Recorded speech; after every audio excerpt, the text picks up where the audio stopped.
在2026年，一场足以载入史册的巨变正逼近亚洲最大的国家，许多人相信这将是中共政权走到终点的开始。所谓大丧临头，红色政权即将覆灭，一切听起来像是危言耸听，但当我们细看最近发生的一连串玄妙巧合和社会意象，不禁让人背脊发凉。难道这真是天意在暗示什么吗？中共苦心经营的风水局似乎突然失灵，最高领导人习近平的一切转运举措也屡屡碰壁，而中国年轻世代竟在不约而同地对这个政权送出一个恐怖的诅咒。更诡异的是，刚刚过去的春晚舞台仿佛在向全世界宣告，倒计时的钟声已经敲响。这一切究竟是巧合，还是冥冥中的安排？今天就让我们抽丝剥茧，深入探讨这个最毛骨悚然的预言背后的蹊跷。中国传统命理中，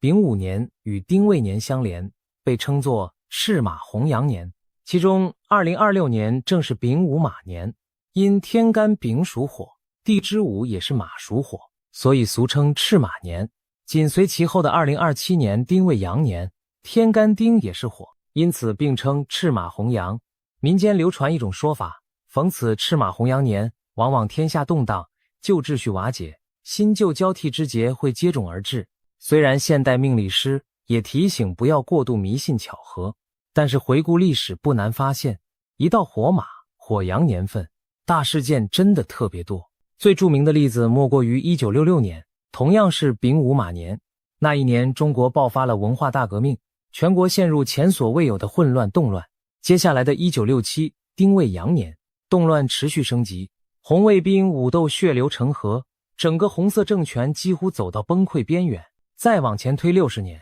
上一个丙午马年是1906年，时值清朝末年，朝廷在内忧外患中摇摇欲坠，预示了5年后辛亥革命的爆发和2000年帝制的终结。如此看来，赤马红羊节仿佛是历史周期中一个神秘的警钟，每逢此刻，天地之间火气太旺，阴阳失衡，大乱将临。而2026年正是新一轮赤马火年再度来袭。更让人不寒而栗的是，不光东方术数有这种警示，连西方的著名预言也隐隐与之呼应。法国预言家诺查丹马斯在《百诗集》中写到一段玄妙的诗句：伟人白日被雷霆击倒，7月之中大战延续。7月，许多研究者将这解读为2026年前后会有颠覆政权的重大事件。一位举足轻重的男性领袖可能在白昼遭遇突然的雷霆一击，这听起来莫非就是某位大国首脑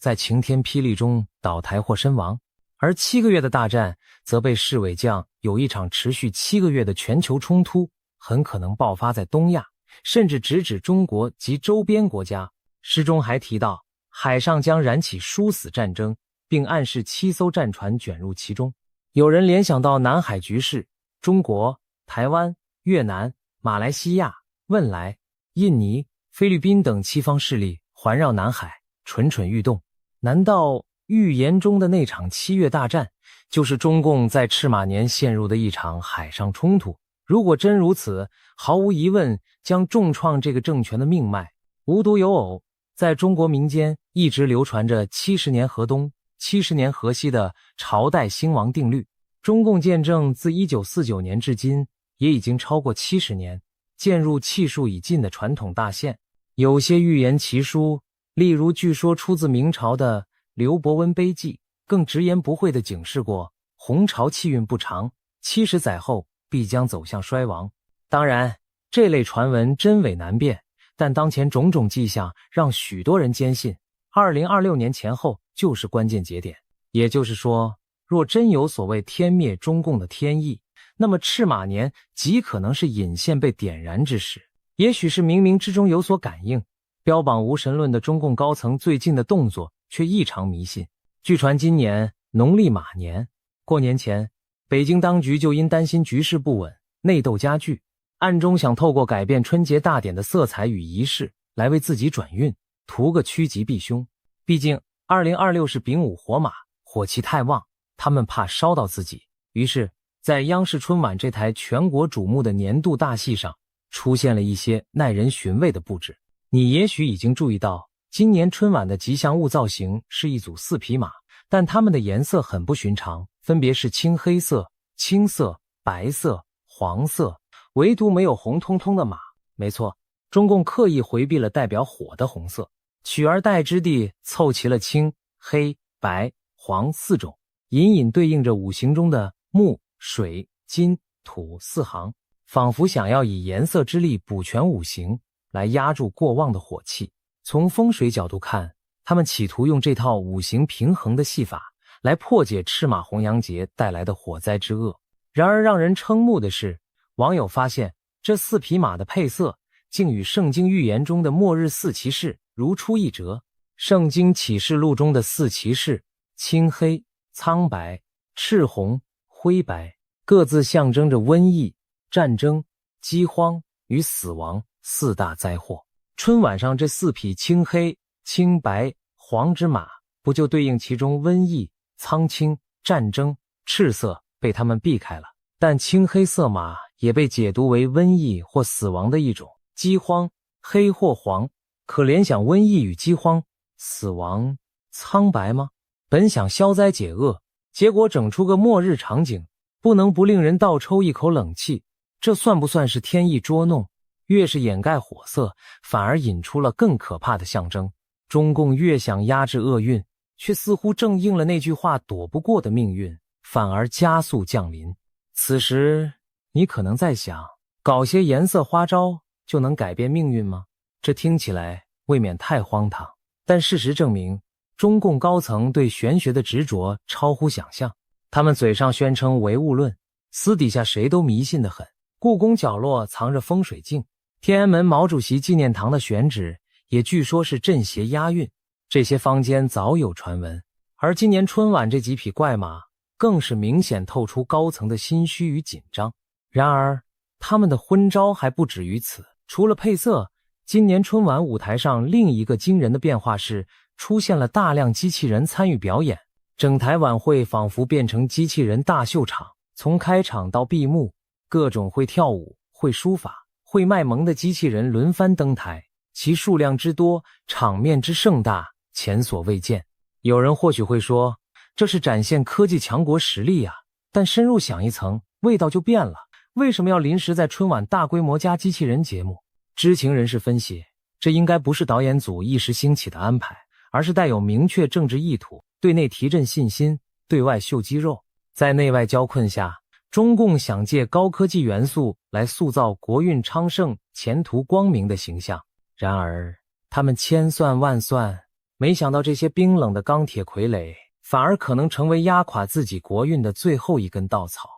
从玄学五行上讲，机器人属金又带火，因为机器人是金属造物，通电运转又释放火的能量，所以满舞台的机械大军其实等于极旺的金火之气充斥全场。本来他们躲红色为的是压火，结果机器人大秀一开，整个春晚变成火上浇油。风水中讲究阴阳协调，生生不息，但现在春晚这个全国最大聚气之门面里，人气被机器取代，生气、生命之气反而被死气、煞气压住了。金火过剩，木水严重不足，长此以往意味着什么？就意味着滋养生命的源头枯竭，比如文化教育会断层，经济循环会卡滞，人心会烦躁不安，社会会高度紧绷。而眼下的中国不正出现了这些迹象吗？年轻人生机涣散，学术文化低迷，各地经济陷入停滞，人心普遍焦灼，仿佛印证了风水失衡带来的恶果。更加绝妙，或者说讽刺的是，中共本想用机器人来彰显国威，没风光2天就被网友戳破，春晚上的机器人很多，只是提前设定好的木偶，称不上顶尖 AI。 有人发现那些机械臂同步划拳，中华婀娜舞步，其实背后有人遥控在操纵。这下舆论一片哗然，大家调侃春晚成了大型提线木偶秀。而且最打脸的是，观众很快联想起现实中的中国国运，一个充斥着傀儡的舞台，不正象征着今日中共治下的国家吗？社会失去生气，人民沦为木偶，连党魁习近平也仿佛成了傀儡，舞台上下相映成趣。这些充满讽刺意味的联想在网络疯传，使得中共原本用心良苦设计的转运大秀彻底演变成一场国民吐槽大会。从结果来看，中共处心积虑的玄学布局已宣告破产，想避火却引来末日四骑士，想振国运却弄巧成拙，变成自暴其短。这不禁让人怀疑，所谓气数真是强求不来的，天命若绝，徒劳挣扎也是枉然。古语说，人算不如天算，中共精心铺排的一切不过是枉费心机。看来在冥冥之中，决定这个政权命运的关键剧本早已写好，多年的国运终将走到转折点。在预言中，一个让中共最胆寒的细节是大丧，大丧者，大人物之丧也。也就是说，预言暗示这个亚洲大国很可能将迎来最高领导人的丧礼，或者引申为国家级别的大规模哀悼事件。而更骇人的是，中国的年轻一代似乎早已对此有一种说不出口的诅咒。这并非指他们直接诅咒谁去死，而是一种更无声却更可怕的诅咒，让你断子绝孙。大家知道，断子绝孙在汉语里是最恶毒的诅咒之一。而如今，中国的年轻人正以一种消极而决绝的方式，把这句诅咒变成现实。他们选择不婚不育，拒绝为这个体制再添任何新生婴儿。最近几年，中国出生率每况愈下，一次次刷新历史新低。就在2025年底，官方数据显示，中国总和生育率已跌破一大城市，甚至只有 0.7、0.8， 彻底进入超低生育陷阱。也就是说，一对夫妻连一个孩子都不愿意生，新生儿数量的暴跌令人口急剧老化，14亿人口的大国正在加速萎缩。如果说一个政权也有生命，那么后继无人就是肃亮的不祥之兆。中国年轻人用脚投票，宣告了对未来的绝望与抗议。你让我们没有未来，那我们也不会让你有未来。为什么当代年轻人如此绝情？回想几年前的一个场景，令人唏嘘。在2022年上海封城期间，有个年轻小伙在抗争中对着上门的警察大喊：“我们是最后一代了，谢谢。”短短一句话，道尽了多少年轻人的心声。与其把孩子带到这无望的世界，不如断绝自己的香火，让不公不义到我们这代为止。最后一代随即成为网络热词，也成了中共心头刺。这是年轻一代对体制发出的无声诅咒。我们将不再供养你，填充你的人口红利，我们要用不生育来和你同归于尽。这种玉石俱焚的决绝，比街头抗议还让当权者心惊。除了拒绝生育，年轻人对现状的不满与绝望还体现在许多方面。躺平、摆烂思潮席卷中国网络，年轻人流行当废物，拒绝内卷，以消极怠工来对抗高压社会。他们戏称自己是社畜、打工牛马，过年时自嘲牛马年到了，因马年谐音马年。他们说自己只是二维码下的牛马命。今年春节期间，一款名叫哭哭马的玩偶意外走红全网。那是一匹本该笑盈盈的贺岁小马，因工厂瑕疵，嘴巴反缝成了下垂的苦相。结果年轻人疯抢购买，视他为自己的情绪代言人。办公桌上摆只哭哭马，马身上还绣着讽刺的吉祥话“马上有福”。这种荒诞的反差，正是年轻人心境的投射。生存压力山大，只能苦中作乐，连春节的吉祥物都要哭丧着脸，这难道不是某种时代悲哀的写照吗？还有更绝的，网友们创造出高冷马、潦草马、干饭马等各种颓丧或无所谓形象的小马文创。就连官方媒体都不得不承认，哭哭马的爆红反映了中国年轻人苦闷压抑的心理状态。这匹泪眼汪汪的小马承载了多少年轻一代无声的控诉啊！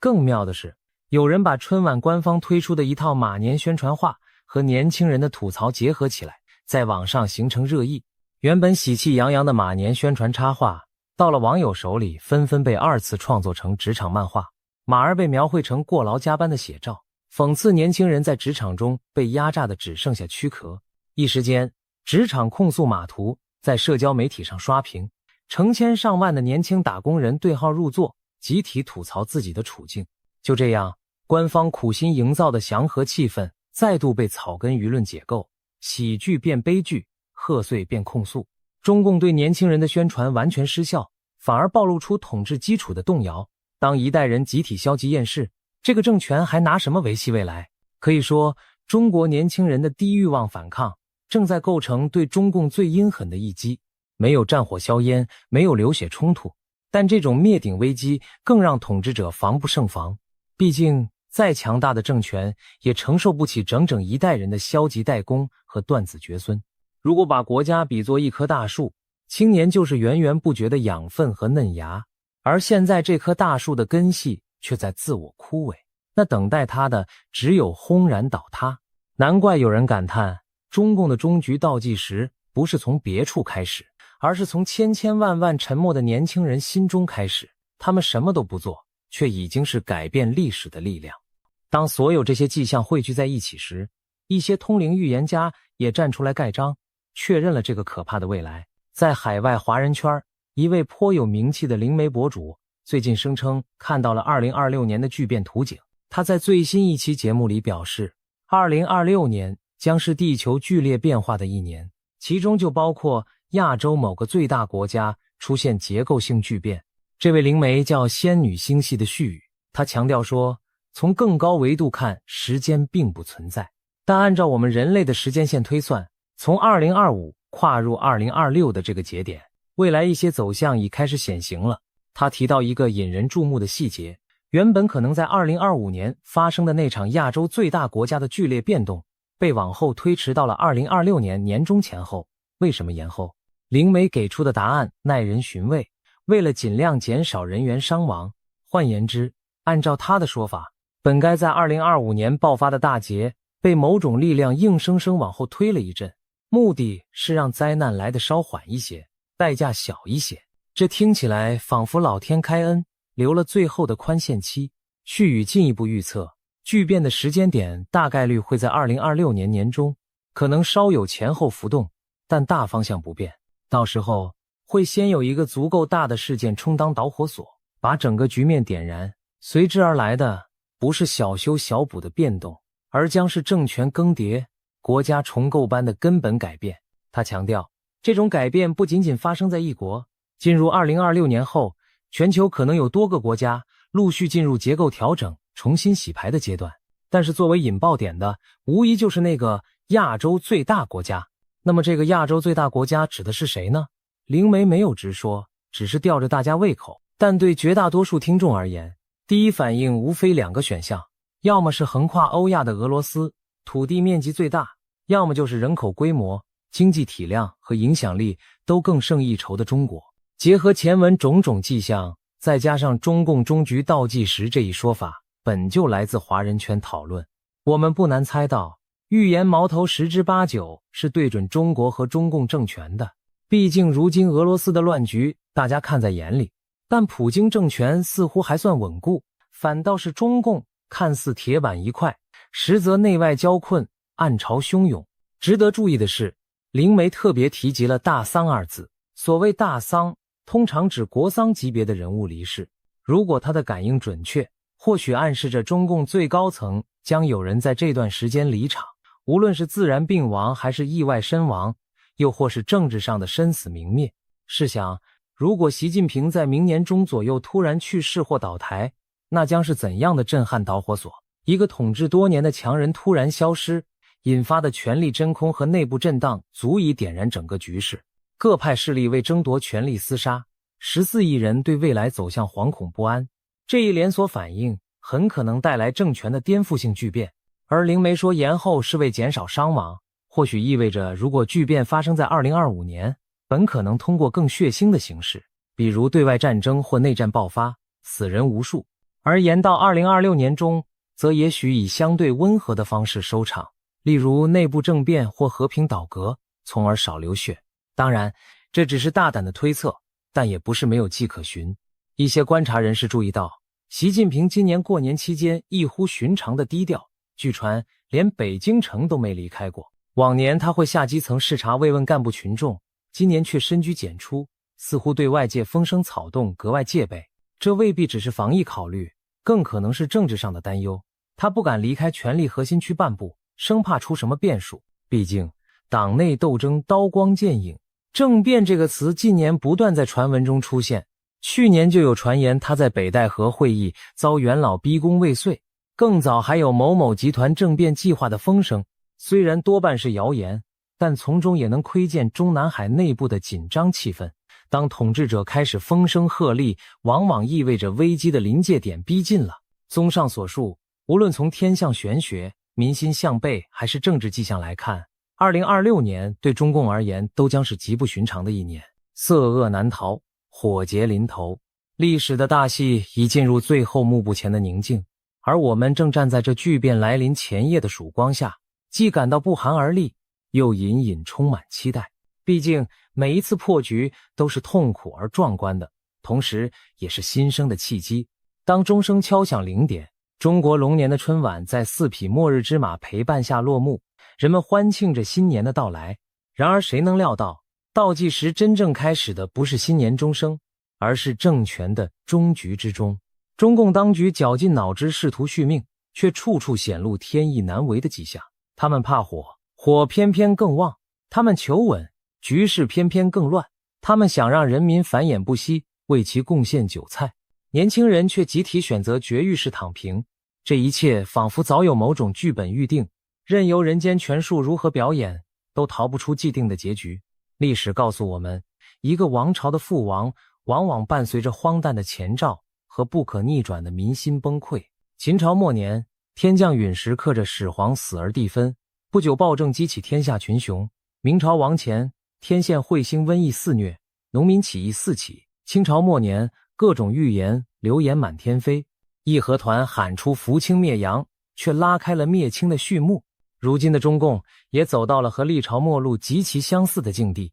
天象有警，赤马临世，极端气候频仍，人心溃散，民怨沸腾，精英逃离，统治集团内部疑神疑鬼。古人讲，国之将亡，必有妖孽。那些春晚上跳动的诡异机器人，网络上疯传的哭泣小马，公众眼中失去生气的木偶领袖，不正是一幕幕现代版的妖孽现世吗？这些荒唐与不祥的征兆，无一不在昭示大厦将倾。有人或许还抱着一丝希望，认为中共还能找到化解之道。然而从目前看来，他们越是动作频频，反而漏洞百出，加速滑向深渊。曾几何时，这个体制可以强力控制舆论，铁腕稳住经济，高压慑服民心。而今呢，封锁言论却禁不住荒诞笑话四处流传，经济刺激换不回年轻人对未来的信心，高压统治逼不出百姓对政权的忠诚。大势已去这句话，也许正是对当下最好写照。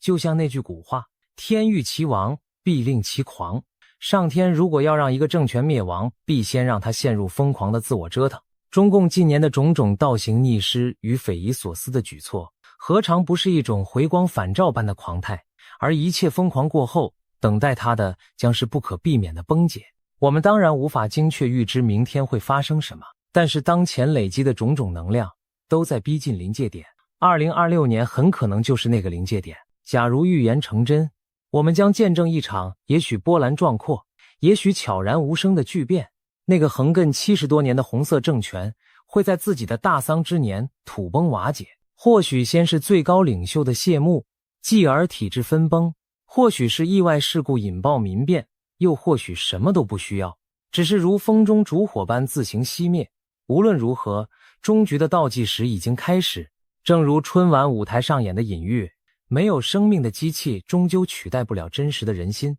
而一旦人心尽失，任何政权都注定走向终局。最后，不妨让我们带着一丝超脱的眼光来审视这历史的骤变。对于生活在这片土地上的亿万人民而言，也许将经历一段动荡不安的非常时刻。然而危机亦是转机，破灭孕育新生。当预言中的风暴过境，我们或许会迎来一个全新的时代。就像凤凰涅槃，需先经烈火焚身，黑夜再长也挡不住黎明的到来。如果说2026年的赤马红羊节是上天对中共的审判，那么这场审判过后，中华大地终将迎来属于人民自己的重生契机。天意昭昭，人力卑微。对于中共而言，此刻也许只能奉上一句古训：天网恢恢，疏而不漏。曾经他们以为能将命运掌握手中，如今才发现不过是历史洪流中一叶孤舟。当命运之雷落下时，一切狂妄皆成虚无。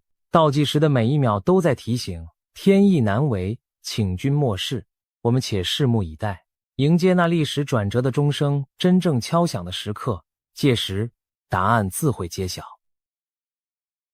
今天我们来聊聊2026年东亚可能出现的大震荡。为什么许多人都说台湾将成为全球焦点？这源自近期甚嚣尘上的一些预言。其中最引人注目的是英国预言家帕克的说法很明确，他直指台海在2026年前后会出现重大军事冲突。但令人惊讶的是，他也强调台湾最终会是安全的。2026年最新的预言讯息已经曝光，内容可谓震撼人心。难道真的如预言所言，中共政权将迎来终局？今天就让我们深入探讨这些预言与现实迹象，看看2026年的东亚究竟会发生什么大事。首先，我们需要了解台海局势为何会成为预言焦点。过去几年，台海紧张情势不断升温，各种军事动作此起彼伏。美国前印太司令戴维森早在2021年就警告，中共可能在2027年前具备犯台能力，而2025年更被不少军事专家点名为风险高点。有人担心中共可能会在那一年伺机动武。然而，真正让台湾成为全球焦点的是地缘政治格局的巨变。俄乌战争爆发后，国际社会更加关注台海。一旦台海有事，不仅决定两岸命运，更将深刻影响21世纪的国际秩序。正因此，各种预测和传言都围绕着未来几年台海是否爆发战端，而帕克的预言正是众多声音中分外引人瞩目的一个。帕克何许人也？他是一位英国的知名通灵预言家，据称过去曾精准预测川普当选美国总统、新冠疫情全球大流行等事件，因此被一些媒体称为心神鬼先知。当然，预言这种事情从来都饱受争议，但帕克的言论仍然吸引了许多人注意，尤其当他谈到东亚和中国时，他的描述细致而惊人。在帕克看来，2026年将是极其关键且充满灾难性的一年，许多重大事件会在这一年集中爆发。我们先从台海军事冲突的预言开始说起。帕克早在2024年初的一次直播中就透露，他看见台湾周边的某个外围岛屿上会出现刀光剑影。他当时形容，就像有人宣布我们夺取了你的一座岛屿那样的场景。这暗示着什么？很可能是中共对台湾控制的外岛发起了某种袭击或登陆行动。台湾有一些外围岛屿，比如位于南海的东沙群岛，或是靠近中国大陆沿岸的金门、马祖等离岛，一直被视为可能的冲突热点。帕克的预感让人联想到，中共也许会冒险夺取其中一个岛屿，以测试台湾和国际社会的反应。更令人细思极恐的是，帕克提到了引发冲突的可能导火索。他说他感觉到可能会有一次意外碰撞事件，一开始或许是飞机在空中相撞，或者潜艇在海中碰撞，甚至两者都有。这种说法并非凭空乱想，因为近年来台海周边已经发生多起惊险的擦枪走火边缘事件。例如，中共军机多次危险贴近美军侦察机或台湾军机，有时仅几公尺之差擦身而过。中共军舰也曾在公海上对美军舰做出高速逼近、逼迫改道的动作。每一次惊险画面曝光，都让人捏一把冷汗。一旦任何一方计算错误发生擦撞坠毁，后果难以想象。帕克正是担心，终有一次这种近距离测试会出意外。试想，如果某架战机在台湾周边领空被撞下来，或者某艘潜艇在台海擦撞沉没，相关各方会不会误判为攻击行为？届时怒火上冲之下，冲突就可能一触即发。帕克甚至将这种场景类比为第3次世界大战的导火索，有媒体标题将他的警告形容为台湾将爆发恐怖空难，成为3战导火线。虽然这表述耸人听闻，但仔细想想也非毫无根据。一场偶发事故如果发生在敏感的台海前线，完全可能点燃大国间的战火。然而，在描述这可怕的冲突景象时，帕克也同时给出一个出人意料的结果：台湾将安然无恙，最终是安全的。也就是说，即便台海发生军事冲突，最终局势的走向对台湾有利，台湾并不会被中共征服，帕克为什么这么认为？他进一步解释了他所看见的画面。当新的台湾领导人面对挑衅时，他将立场坚定，极为强硬，绝不退让。我们知道，2024年台湾举行总统大选，现任副总统赖清德胜出，将于2024年5月就任总统。赖清德在中共眼中被贴上台独工作者的标签，因此北京当局对他尤其敌视。如果他上任后，中共果真在外岛挑衅，赖清德预料会采取强硬态度，不会因威胁而改变捍卫主权的立场。帕克的预言还提及了国际反应，这点同样耐人寻味。他表示，台湾在危机时将获得日本、澳大利亚等国家的合作与支持。注意，他用的是合作与支持，而非明确说出军事同盟。这似乎暗示着，即便没有正式的共同防御条约，在重大冲突发生时，日本和澳洲也会以各种方式介入，站在台湾一边。帕克形容，他看到台湾最终拥有非常先进的空防技术，且这些技术来自与日本的共享合作。这可能意味着日本向台湾提供尖端的防空雷达、飞弹拦截系统等军事技术，但形式上可能不是直接军援，而是以技术交流合作的名义。不仅如此，他还提到其他国家也会卷入，特别是澳大利亚。他看到澳洲在该地区派遣了军舰，这一幕让人仿佛置身未来的战场。美日澳等印太盟友组成防线，共同阻止中共武力改变现状。帕克甚至对时间节点也做出推测，他觉得这种局面可能会在2024年前后开始发生。当然，2024年已经过去，台海虽然风高浪急，但尚未爆发战事。如果往后推算，2025年、2026年依然是危机潜伏的高峰期。事实上，美军将领和智库也多次推演过相似情境。例如，有说法认为2025年中共可能突袭东沙岛，或者2026年在台海挑起有限冲突，以测试美国的决心。这和帕克的预言不谋而合。尤其值得注意的是帕克对国际领导力的看法。他直言，当前自由民主世界缺乏强有力的领袖，他几乎数不出几个能让人真正信任，并有勇气带领世界走出困境或与强硬对手谈判斡旋的西方领导人。这番话或许是在影射当时美国政府和其他西方国家的现任领导者。在帕克看来，美国现任政府对中共威胁的认识不够深，或者假装看不见。相较之下，日本和澳洲反而有更强的警觉心。美国长期奉行对台湾的战略模糊政策，态度有时摇摆不定，但是日本却清楚地认知到，台湾有事就是日本有事。澳洲也明白，第一岛链一旦失守，自身难保，所以帕克才会预见日本和澳洲将更加积极地参与防卫台湾。这番分析其实和现实趋势颇为契合。日本近年大幅增加国防预算，部署长程飞弹，防卫离岛，调整安保政策，为台海紧急事态做准备。澳大利亚则与美英组成 AUKUS 联盟，要取得核动力潜艇技术，并计划增购美国高超音速武器，显示出防范中共扩张的决心。澳洲战略界有人警告，战争可能在3年内到来，将当初官方预估的10年内无战事大幅提前。原因很简单，澳洲人切身感受过中共的经济胁迫与渗透，早已心生警惕。他们担心美国未必可靠，所以必须和志同道合的亚洲伙伴加强合作。帕克预言中，日本和澳洲一道出手保卫台湾的场景，正是这种国际现实心态的反应。如果台海本来只是两岸冲突，一旦演变成多国介入，那确实会上升为亚太乃至全球焦点。试想一下，若日本提供技术，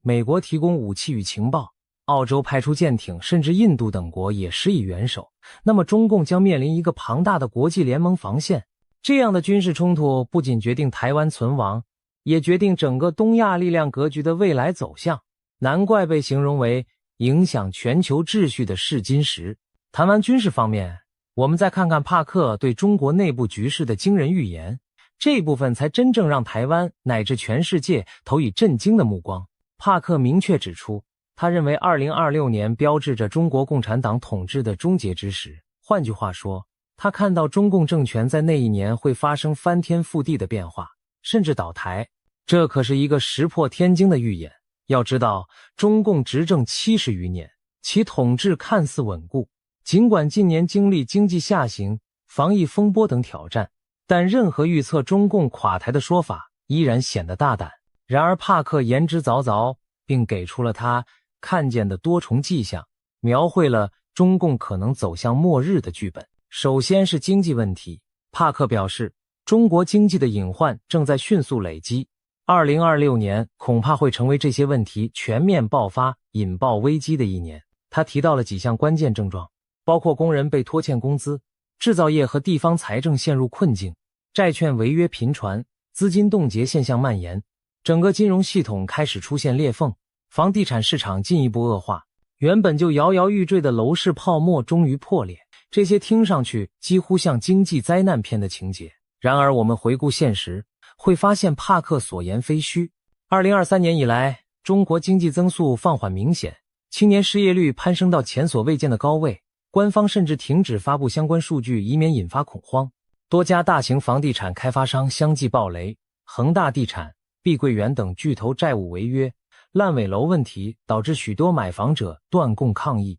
地方政府财政捉襟见肘，甚至传出部分地区公务员减薪、教师讨薪的消息，还有理财产品暴雷、银行挤兑等金融风险苗头，让金融系统开始出现裂痕。帕克提到的每一项经济乱象其实都已在酝酿，只是尚未全面爆开。在他的预言中，2026年前后，这一连串经济脓疮将被揭开，中国多年累积的结构性债务和泡沫被迫曝光。当经济陷入乱局，失业潮来袭，金融风暴迸发，帕克强调，一旦中共失去对经济的掌控力，其执政合法性将动摇。这其实很好理解，中共长期以经济增长作为合法性基础，向人民宣称只有我们能带来繁荣。如果经济崩盘，老百姓饭碗不保，对执政者的不满就会直线上升。在中国那种体制下，经济不稳很容易迅速转变为社会动荡和政治危机。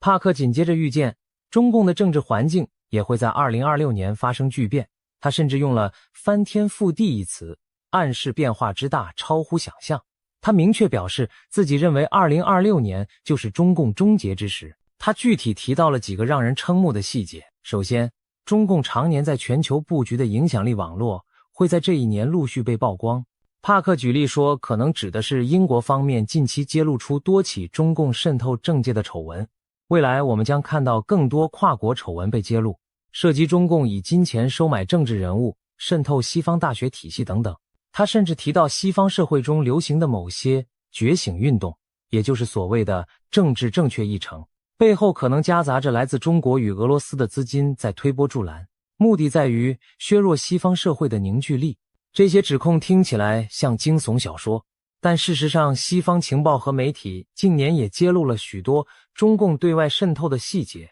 包括金钱游说、文化统战、情报收集等等。帕克认为2026年前后可能会出现一次大规模的资料外泄或系统性揭露事件，公诸于世，中共输出影响力的证据。当这些黑幕被撕开后，国际上对中共的态度将更趋强硬，中共多年苦心经营的全球关系网将四面漏风。而在中国国内，帕克预见的画面更是戏剧性。他说，习近平的健康和政治权威都将在2026年明显衰退，到了2027年可能已经下台，这几乎在预告习时代的终结。帕克甚至描述了一个令人震惊的细节，习近平将经历一次大型且备受争议的器官移植手术，他推测可能是肾脏移植，并暗示器官来源可能涉及死刑犯，从而引发巨大的舆论震荡。如果真有这样的事发生，其冲击可想而知。一方面，最高领导人重病需要换肾本，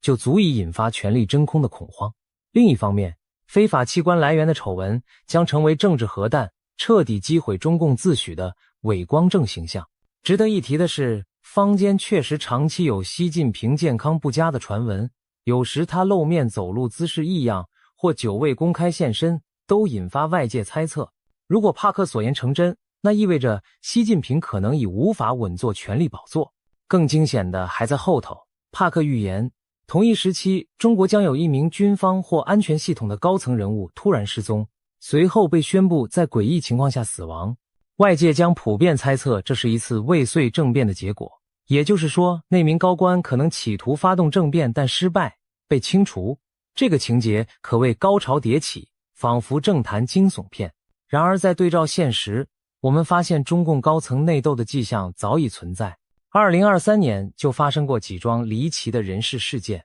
国防部长李尚福和外交部长秦刚先后失踪，最终被免职。期间官方没有公开交代原因，引发无数阴谋论。虽然事后当局声称涉及腐败或作风问题，但很多分析认为背后牵扯习近平整肃异己、党内权斗，因此未来1-2年会不会有更大的风波？帕克认为答案是肯定的。在他看见的画面里，党内派系撕裂，权力斗争在2026年将加剧到极致，甚至引发一场足以动摇政权的大震荡。尤其围绕习近平的病情和接班问题，党内会进行大规模的信息封锁和政治掩饰，各派暗中角力，你死我活。或许有人会铤而走险，试图抢班夺权。就在权斗暗流涌动之时，帕克还预言2026年前后，中国会发生一场带有天命崩裂意味的重大灾难。他举例说，可能是铁路与轨道交通系统发生严重坍塌事故，也可能与三峡大坝工程的结构风险有关。总之，将造成大量伤亡，被视为中国工程体系和政权执行能力的象征性转折点。这听起来令人毛骨悚然。难道会有高铁出轨坠桥、大桥断裂，或甚至震慑天下的三峡大坝溃决？我们无从确知。但三峡工程这几个字无疑刺痛许多人的神经。三峡大坝是世界上规模最大的水坝工程，也是中共的形象工程。然而自建成以来，有关其安全隐患的讨论不绝于耳，尤其近年极端天气频发，长江流域洪水接连而至，三峡每逢汛期都面临蓄水与泄洪的两难。如果帕克暗示的灾难真与三峡有关，那将是对中共统治合法性的毁灭性打击。毕竟中国传统观念里，朝代末年常有天灾映衬政权失德，所谓天怒人怨，天命不在。所以2026年若发生严重工程灾难，势必被解读为天意，昭示中共气数将尽。让我们回头看看今年年底发生的一件真事，它似乎验证了帕克部分预言。2025年11月底，香港竟然发生了震惊世人的超级大火灾。香港大埔区一个大型住宅屋苑鸿福苑在进行外墙维修时起火，熊熊烈焰迅速沿着棚架蔓延，烧遍7栋大楼的外墙。这场火灾延烧近2天，造成超过120人罹难，数百人伤亡失踪，是香港近代史上死伤最惨重的事故之一。一时间，香港社会哀痛与震惊交加。而令人寒毛直竖的是，就在火灾发生前不久，帕克才在节目中预言，香港将在年底有大事发生。如今回头看，这场突如其来的大火正是他的预言之应验。帕克在最新的预言中指出，他感觉香港大火背后并不只是意外事故，而是带着强烈政治意味的事件，会在香港社会掀起新一轮的指责与对峙。事实也许正如他所说，火灾发生后，香港舆论开始追究种种管理疏失和黑幕问题。有人质疑维修工程为何使用不阻燃的竹棚和尼龙网，是否有建筑商为了节省成本偷工减料，甚至有人直指香港官场存在官商勾结，制度失火，才酿成这场人祸。这些对政府的愤怒指责，显示香港市民心中积压的不满仍然强烈，并未因高压管制而泯灭。帕克进一步暗示，香港未来将难以平静，可能再次成为风暴的中心。他甚至说，高楼大火可能只是新一轮动荡的导火索，其背后隐藏着与台湾局势、区域政治联动的更大风暴。试想一下这样的场景，2026年前后，香港民众因事故真相问题与政府持续对峙，大陆内部经济困顿，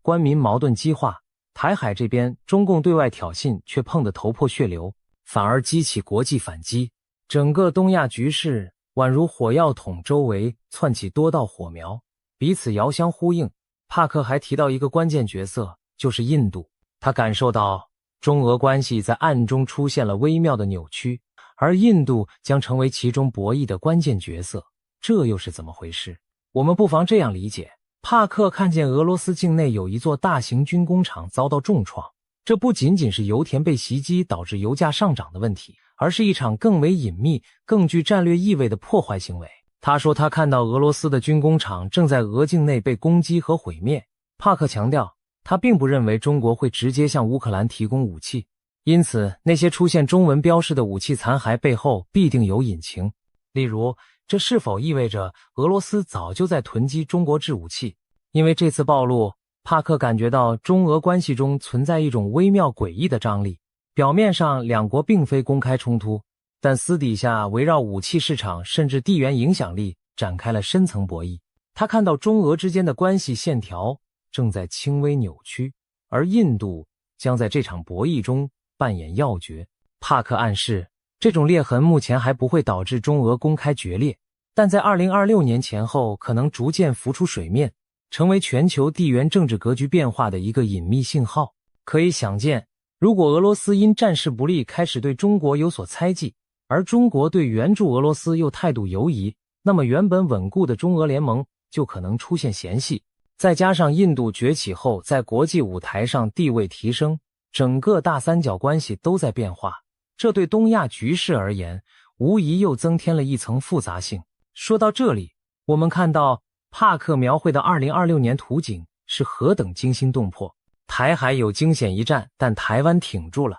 中共内外交困，经济崩盘，政权内斗，政变四起，领导人重病垂危，甚至需要换肾，社会动荡，灾难频仍。香港和国际接连出现针对中共的不利事件，全球力量对比因此改写。难怪帕克用极具灾难性的一年来形容2026年。如果他的预言成真，那对中共而言将是末日狂潮，对东亚而言将是一场地动山摇的大震荡。然而，这一切真的会发生吗？还是说只是巧合与巧妙的推演？在怀疑之前，我们或许该注意到，除了帕克，许多古今中外的预言和迹象也在指向这个年份，仿佛冥冥之中有某种安排。其实早在社群媒体上就流传着奇人王恩庆的传说。这位中国大陆的命理奇人据称曾被京城权贵奉为国师级的人物。他生前对中共的未来做出过一个惊人预言，声称中共红潮的气数只有5位最高领导人将亡于一个丙火年。怎么解释呢？他指中共国旗上的5颗星星代表了中共5代党魁，分别是毛泽东、邓小平、江泽民、胡锦涛、习近平，没有第6颗星，因为第5代党魁就是掘墓人。习近平作为第5任中共最高领导人，将亲手把共产党送进坟墓。而下一个丙火年正是2026年，2026年是丙午年，5行属火，5为马，所以也称为赤马年。令人毛骨悚然的是，这个说法和帕克的预言时间不谋而合。2026年，中共建政77年，自1949年建政起算刚到终点。习近平此时满73岁，虚岁74岁。所谓73、84，阎王不请自己去。中国民间一直有这种说法，觉得人到了73或84岁是个生死关口。虽说这只是迷信巧合，但正如俗语所说，人算不如天算。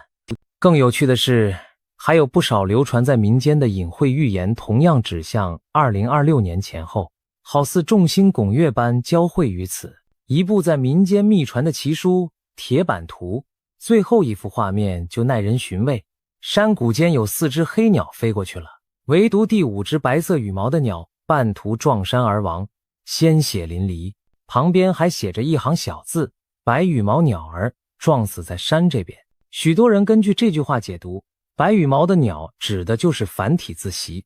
因为习字上半部像羽毛，暗示习近平最终会折翼半山，飞不过彼岸。民间还有一句玄妙的老话：画江湖，实难逃。据说画指华国锋，因为华语画同音，江指江泽民，胡指胡锦涛，实在某些方言里读作西，实难逃就是说到了习近平这里，中共政权很难逃脱完结的命运。还曾流传过一个离奇的临终遗言故事，有位60多岁的老人，其母亲在文革前去世前经常在家念叨一些奇怪的话：猪死了要刮毛，刮了毛滑溜溜的；炖肉要加水，水开了要沸，最后要熄火。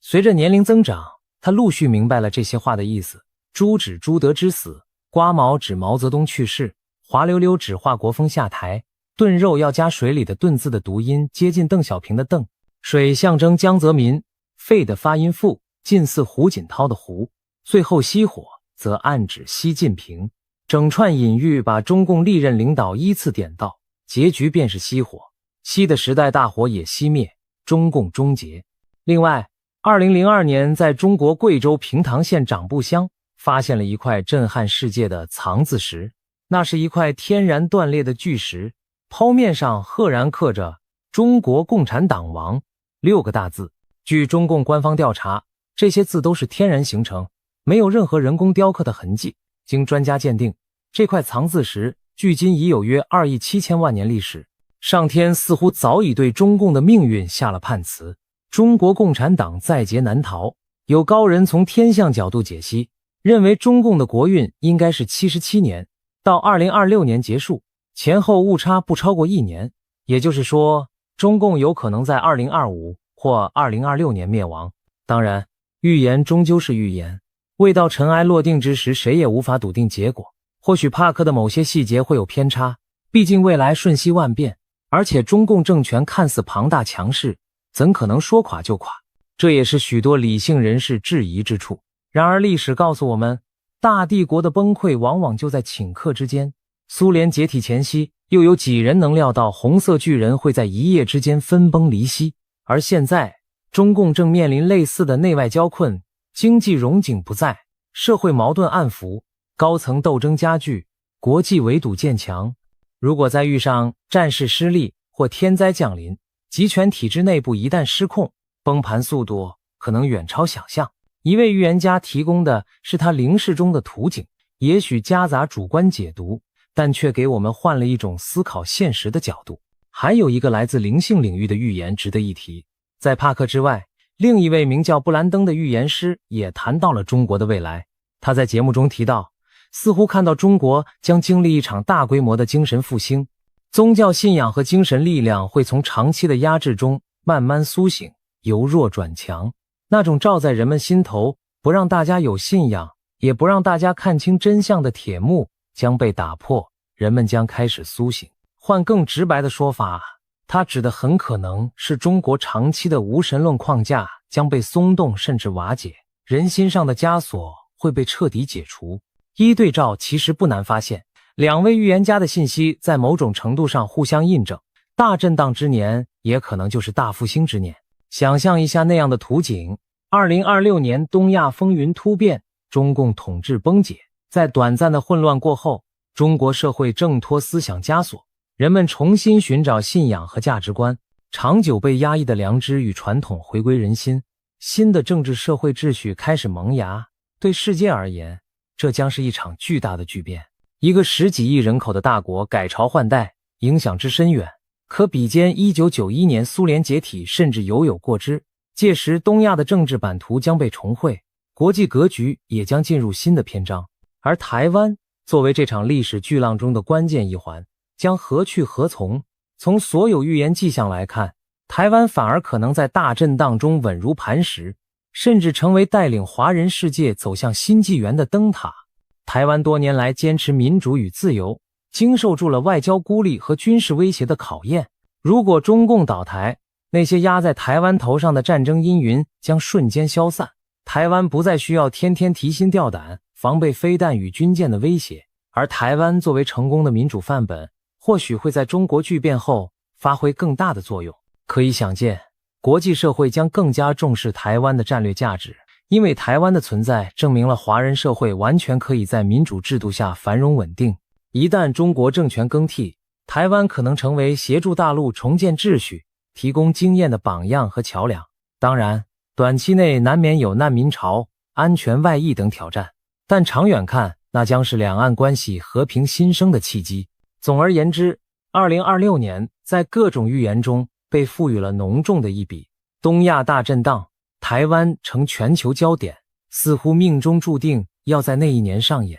帕克的预言将信将疑，但他所描绘的脉络，其实我们已隐约看见开端。经济泡沫幻灭的征兆，政治压力锅的喷发，军事对峙的白热化，都在一步步逼近临界点。或许最终的剧情不会与预言者描述的每一细节都吻合，但如果我们静心观察时局，就能发现历史的巨轮确实在向着某个转折点滚动。当那一刻来临时，恐怕世人无不将目光投向台湾海峡，投向北京，投向整个东亚，那将是见证新旧时代交替的历史瞬间。希望届时我们都能平安度过乱局，迎接一个更和平、更自由的新时代。正如古人所云，沉舟侧畔千帆过，病树前头万木春。或许2026年的惊涛骇浪之后，东亚会迎来转机，迎来令人欣慰的春天。到底预言是否灵验，最终还是要由历史给出答案。而身为这个时代的亲历者，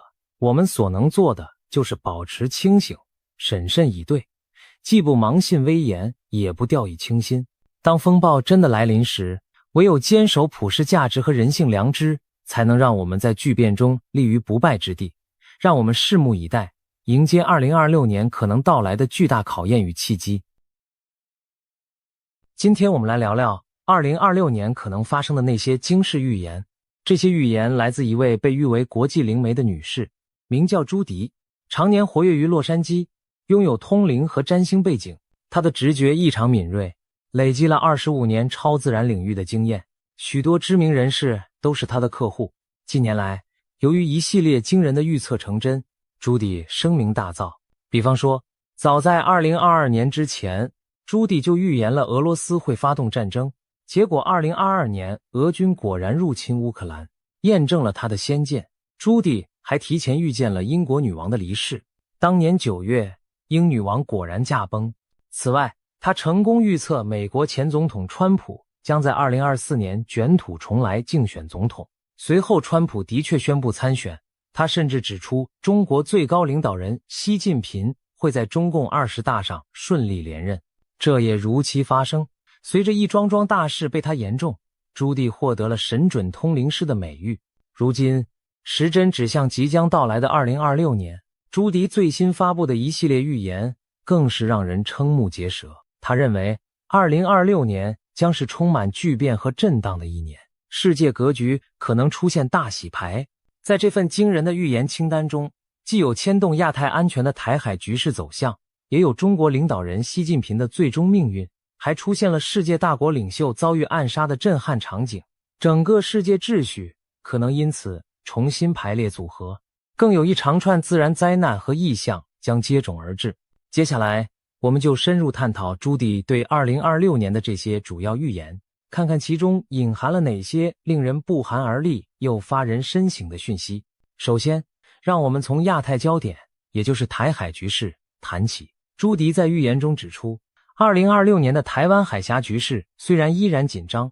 却未必会爆发全面冲突。多年来，台湾海峡一直是国际间最敏感的热点之一。中共军力不断扩张，解放军的战机与军舰频繁在台海周边演习骚扰，时刻测试着台湾的防御底线。事实上，2024年底，台湾将完成新一轮总统大选，民进党候选人赖清德预期将接任总统，而朱迪也曾精准预测了这一结果。新领导人的上任对两岸关系是新的变数，北京可能试图在台湾政权交替之初透过军事高压来下马威，因此2026年初解放军的恫吓行动恐怕更为频繁。然而朱迪的预知画面显示，至少在2026年，台海不会出现大规模战争。中共将在2026年持续加强对台湾周边海空域的巡逻和军事存在，解放军的战机与舰艇甚至会更加频繁地在台湾附近演习，对台湾形成长期高压的态势。但这种咄咄逼人的武力示威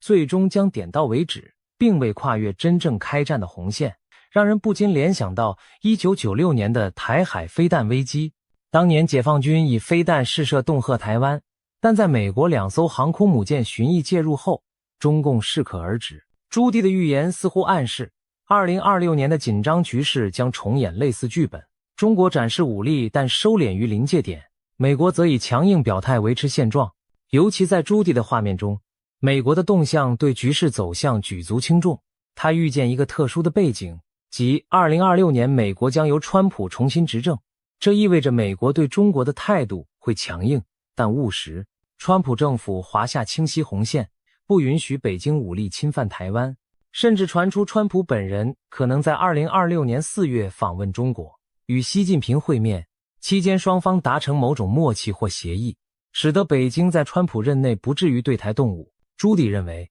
只要美中之间保持一定程度的沟通与交易，北京就会暂时收敛，在台湾问题上避免直接触发与美国的全面冲突。换言之，2026年的台海局势虽然持续紧绷，军事挑衅此起彼伏，但真正大战一触即发的危机将被国际力量所遏制。然而，这种不战不和的局面对台湾而言仍充满压力与挑战。朱迪提到，北京在经济和外交上也会对台湾加大打压力度，比如透过贸易制裁、阻挠台湾参与国际组织等手段来孤立台湾。不过他强调，这些手段对台湾核心产业的影响相当有限，特别是台湾最关键的晶片半导体产业，尽管面临来自大陆的掣肘，预计仍将正常运转，继续在全球科技供应链中扮演不可或缺的角色。换句话说，中国对台湾施加的经济与科技限制无法真正摧毁台湾的产业优势，台湾经济仍将保持韧性。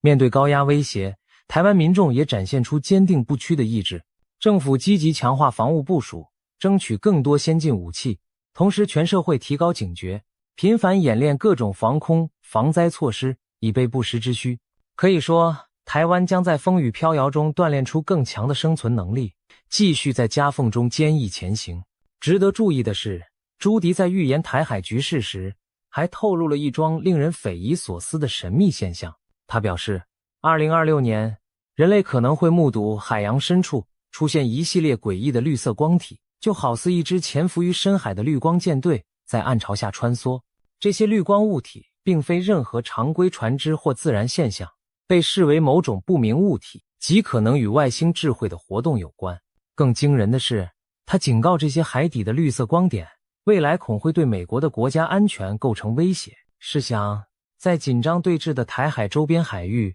除了人类的军舰潜艇之外，若还潜伏着未知势力的神秘舰队，将会给台海局势平添多么扑朔迷离的变数。如此场景，恐怕连美国太空总署、NASA 等权威机构目前都讳莫如深，不敢轻易公开谈论。但朱迪的预言已经抛出了一个引人深思的问题：难道在台海波涛之下，还隐藏着我们未解的秘密？谈完台海，我们再把目光转向北京的中南海。朱迪的预言清单中，一项引人注目的内容，就是中国最高领导人习近平在2026年前后的命运走向。在现实中，习近平自2012年接掌中国以来，打破了中共领导人任期和年龄方面的惯例。他废除了国家主席的任期限制，并在2022年成功连任第3个任期，一路集权至今，成为中国执政时间超过10年的强势领袖。然而，习近平会一直掌权下去吗？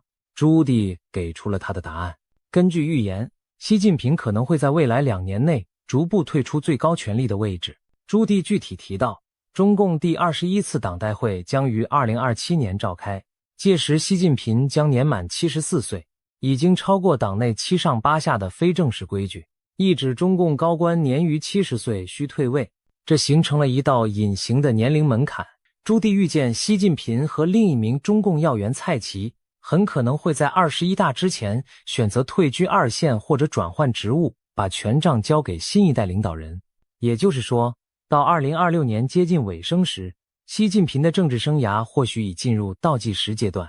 那么谁可能接班呢？预言中浮现了一个名字，就是尹洪。尹洪现任地方大员，曾主政上海市委，被视为习近平信任的中生代之一。在朱棣的远见里，尹洪有望在未来跃升为中共最高领袖的人选之一。此外，一个备受关注的名字也出现在朱棣的预言中，这个名字就是胡海峰。胡海峰是前国家主席胡锦涛之子，目前担任地方官职。朱棣暗示，胡海峰将来有可能获得更高的政治地位，成为中共权力舞台上一支不可忽视的力量。如果这些预言成真，中共内部将上演一场新老权力的交接，延续10多年的习近平时代也将告一段落。要知道，习近平在位期间大力反腐，清洗政敌，修改宪法集权，确立了他在体制内的绝对核心地位，如今却可能因年龄和内斗压力不得不放权。这个转折本身就极具戏剧性。朱棣进一步指出，在通往权力交接的过程中，习近平可能会遭遇健康和内部压力的双重问题。他的预见显示，2026年前后，习近平因中共内部权力斗争和沉重的执政压力，身心状况会出现一些警讯。他今年频繁更换亲信官员，例如近来外长和国防部长接连突然遭免职，引发外界揣测党内暗流涌动。朱棣认为，2026年左右，习近平可能不得不将更多日常工作授权给亲信去处理，他本人出席公开活动和高层会议的频率将降低，更倾向透过书面指示遥控政务。这或许是他在高层博弈加剧情况下的一种折中保全方式，暂时隐身幕后，减少露面，以避免成为矛盾焦点，同时保全自身。事实上，2022年中共20大前后，国内外就曾盛传习近平健康不佳乃至发生政变的谣言，虽被证实是虚惊，但也反映出他处境的敏感。如今朱棣预见的这种高处不胜寒的迹象，更让人感到，哪怕权倾一时的强人，终究也有功成身退的一天。如果朱棣的预言可靠，那么2026年对中国政坛而言将是历史性的一年。一方面是习近平统治篇章的落幕，另一方面是新势力的崛起。试想，习近平这位自21世纪第二个10年以来中国最具权势和影响力的人物，可能在短短2年内慢慢淡出权力核心，这对中国乃至全球政局的意义都将非常深远。届时，北京高层的每一丝动向都将牵动各方神经，谁将接班，政策路线会出现什么变化，中国社会将如何适应后习时代，这些问题目前都笼罩在未知之中。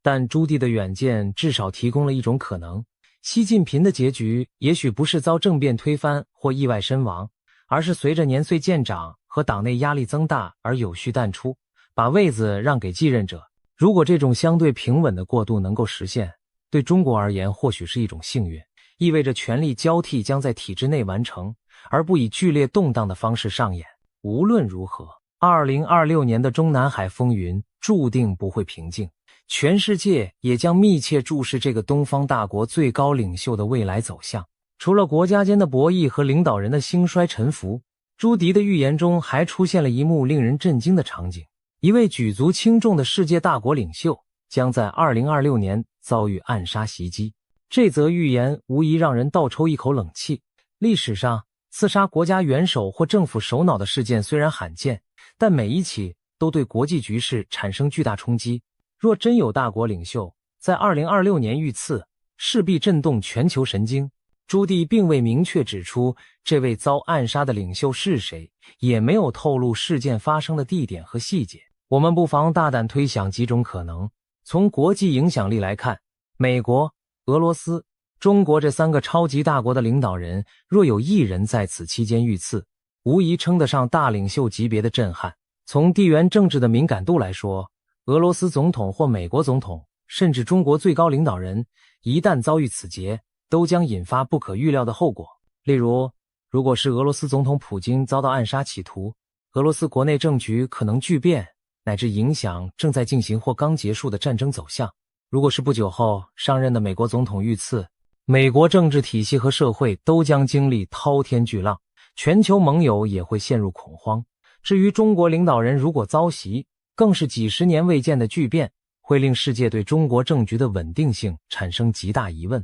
当然，也不能排除其他地区的重要领袖成为目标，像某欧洲强国的总理或中东地区的君主。无论是哪种情况，朱棣的预言都提醒我们，2026年世界可能面临一起震撼性的政治事件，一个位高权重的领袖人物将命悬一线，生死未卜。试想，当这样的暗杀事件发生时，国际社会会出现何等连锁反应？全球媒体将铺天盖地速报和分析，引发各国市场动荡，人心惶惶。同时，各国政府会进入紧急状态，加强对要员的安保，防止类似事件蔓延。那些与遇袭领袖关系密切的国家或阵营，可能会一时群龙无首，政策出现真空甚至误判。在被暗杀者所在的国内，更可能爆发激烈的政治角力。继任者是谁？有人会否趁机夺权？国家的政策路线会不会急转直下？如果该国本身正处于战争或冲突中，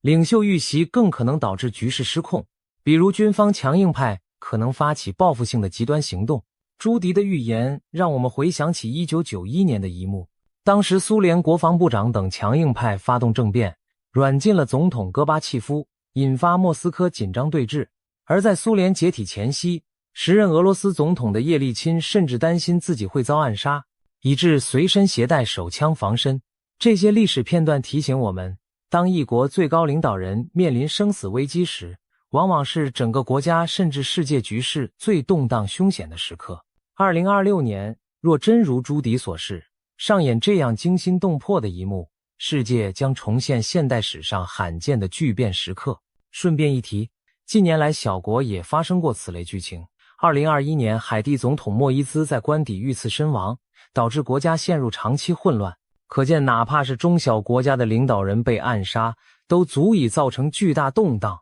更何况是超级强权的首脑。有人或许认为这预言过于惊悚，不太可能成真，但别忘了，朱棣在此前的预测中曾准确指出2025年会出现对川普总统的人身威胁。而2025年初，川普在一次竞选活动中的确曾遇到安全警报，可见他并非凭空危言耸听。尽管我们无法确知细节，但朱迪的远见等于给世界提了个醒。明年的国际舞台上，不仅会有宏大的地缘政治较量，也可能上演惊险的个人命运戏码。一颗子弹或一场爆炸，就可能改写历史进程。在这充满不确定性的预言背后，人们也许会更深刻地体会到和平与安全的脆弱。哪怕站在权力巅峰的领袖，他的生命也可能瞬息之间受到威胁。2026年，我们或将见证一次现代史罕见的巨变，一位世界强权的领袖命悬一线，其后续影响将如多米诺骨牌般波及全球。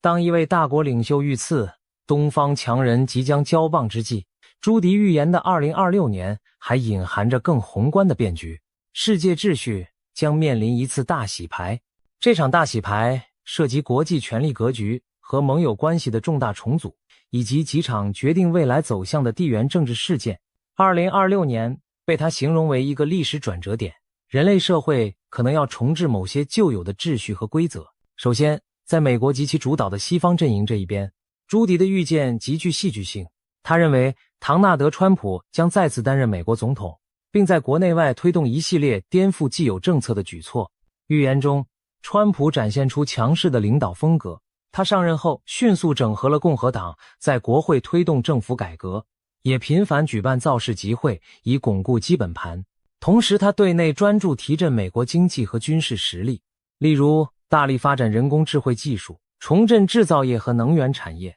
扩张国防开支等，全面提升美国的实力。对外方面，川普则挥舞起他擅长的交易艺术，在全球各地奔走，试图重建美国的全球影响力，扮演交易式外交的仲裁者角色，而不再只是依靠传统盟友架构来维持霸权。尤其值得关注的是，朱棣预期川普在2026年将促成几件关键的国际大事。一是为俄乌战争带来外交解决方案。朱棣预见，美国在川普主导下可能出面斡旋俄罗斯与乌克兰达成某种和解，例如冻结战线、俄军部分撤出占领区等，终结这场拖累欧洲的流血冲突，为自2022年以来的这场战争画下句点。如果成真，这将是欧洲近年最大的转折点之一。战火平息后，乌克兰将加速融入欧洲体系，甚至朝加入欧盟的方向迈进，而俄罗斯也不得不收缩拳头，调整战略。二是中东局势的重大重组。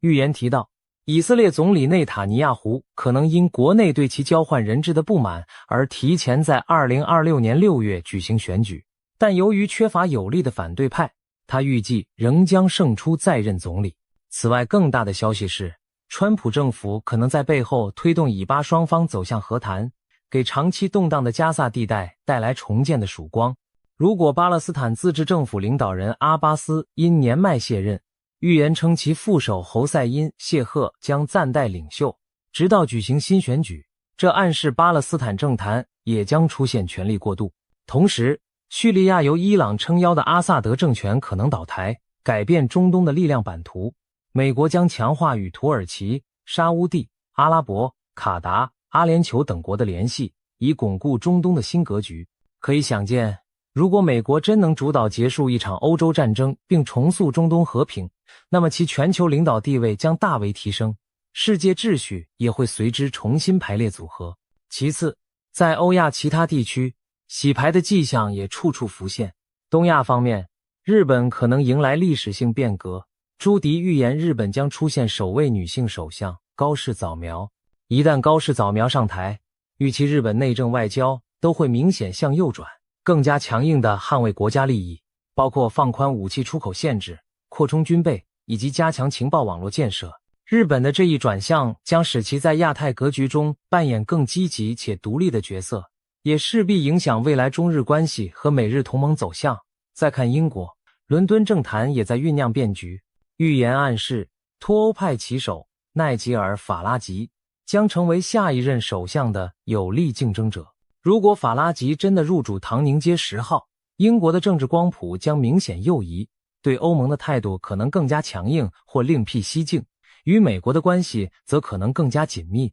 欧洲大陆方面，法国总统马克宏被预言在推动2026年预算时遭遇执政危机，可能被迫解散国会提前选举，为法国政局投下不确定性阴影，也可能动摇外界对欧元区经济的信心。意大利和日本类似，经济增长预测低迷，不足 1%， 显示传统强国在新秩序下面临的压力。相反地，印度正崛起为全球第4大经济体，已超越日本。在安达曼海发现的大型油田将大幅增进其能源自给能力。同时，印度积极发展半导体和人工智慧产业，并透过强有力的政府举措扶植高科技，与美国的双边贸易额节节攀升，预计在2026年达到3000亿美元规模。在新的世界秩序中，印度正成为一支无法忽视的力量，在经济和科技上与中美分庭抗礼。除了超级强国之外，一些区域国家的政局变化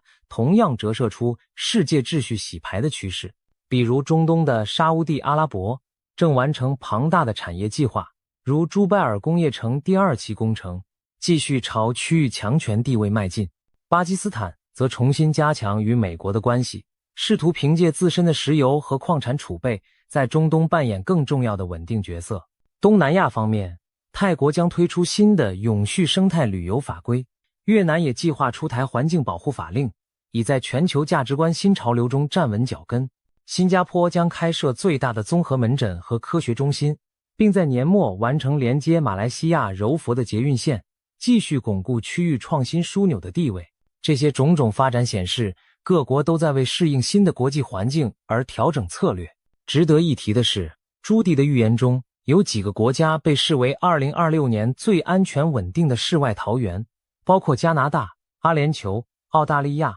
荷兰、瑞士、丹麦、纽西兰以及日本。看来在风云变色的年代里，这些国家将相对保持平静与繁荣，成为动荡世界中的避风港。综合来看，朱迪描绘的2026年世界正走向一个旧平衡被打破而新平衡尚未稳固的阶段。美国试图重新掌舵国际秩序，但方式较以往更灵活实用。中国在领导人交替和内部转型中暂时收敛锋芒。欧洲内部政治经济充满变数，新兴力量如印度等则抓住机遇迅速壮大。同时，一些令人匪夷所思的因素也在浮现，比如前述与外星文明有关的征兆。世界秩序的大洗牌往往意味着动荡与机遇并存。对许多国家而言，这既是挑战，也是重新定位的契机。新的同盟可能形成，旧的对立可能淡化或转移，共识与冲突都将在重组后以新面貌出现。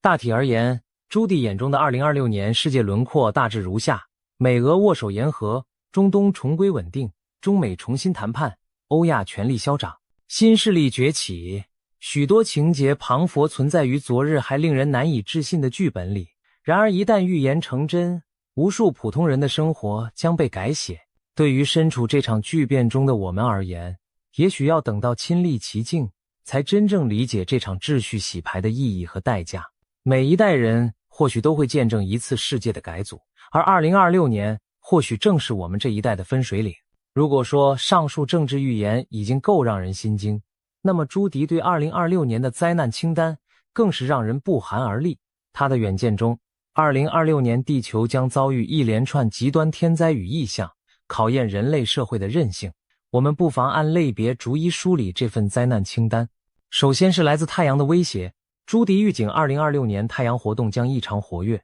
强烈的太阳风暴可能袭击地球，引发地磁扰动。届时，全球通讯系统会因太阳风暴而大范围故障，多个国家可能出现网络中断、卫星讯号丧失的情况，一些电力和导航系统也会受到影响，进而危及交通和工业运行。人们或许将首次真切感受到，我们高度依赖的科技文明在宇宙力量面前是多么脆弱。当网络和卫星导航突然失灵时，城市可能陷入混乱。这绝非危言耸听。在朱迪的预言里，太阳的怒火提醒着整个地球村，我们头顶的那颗恒星既赐予生命，也能带来灾难。人类在太空天气面前依然缺乏足够的防范能力。接下来，大气异常将引发极端天候。预言显示，2026年的冬季气候反常，全球多地将出现剧烈的寒潮和热浪交替。北美洲北部、中西部地区将遭遇远超往年的严寒，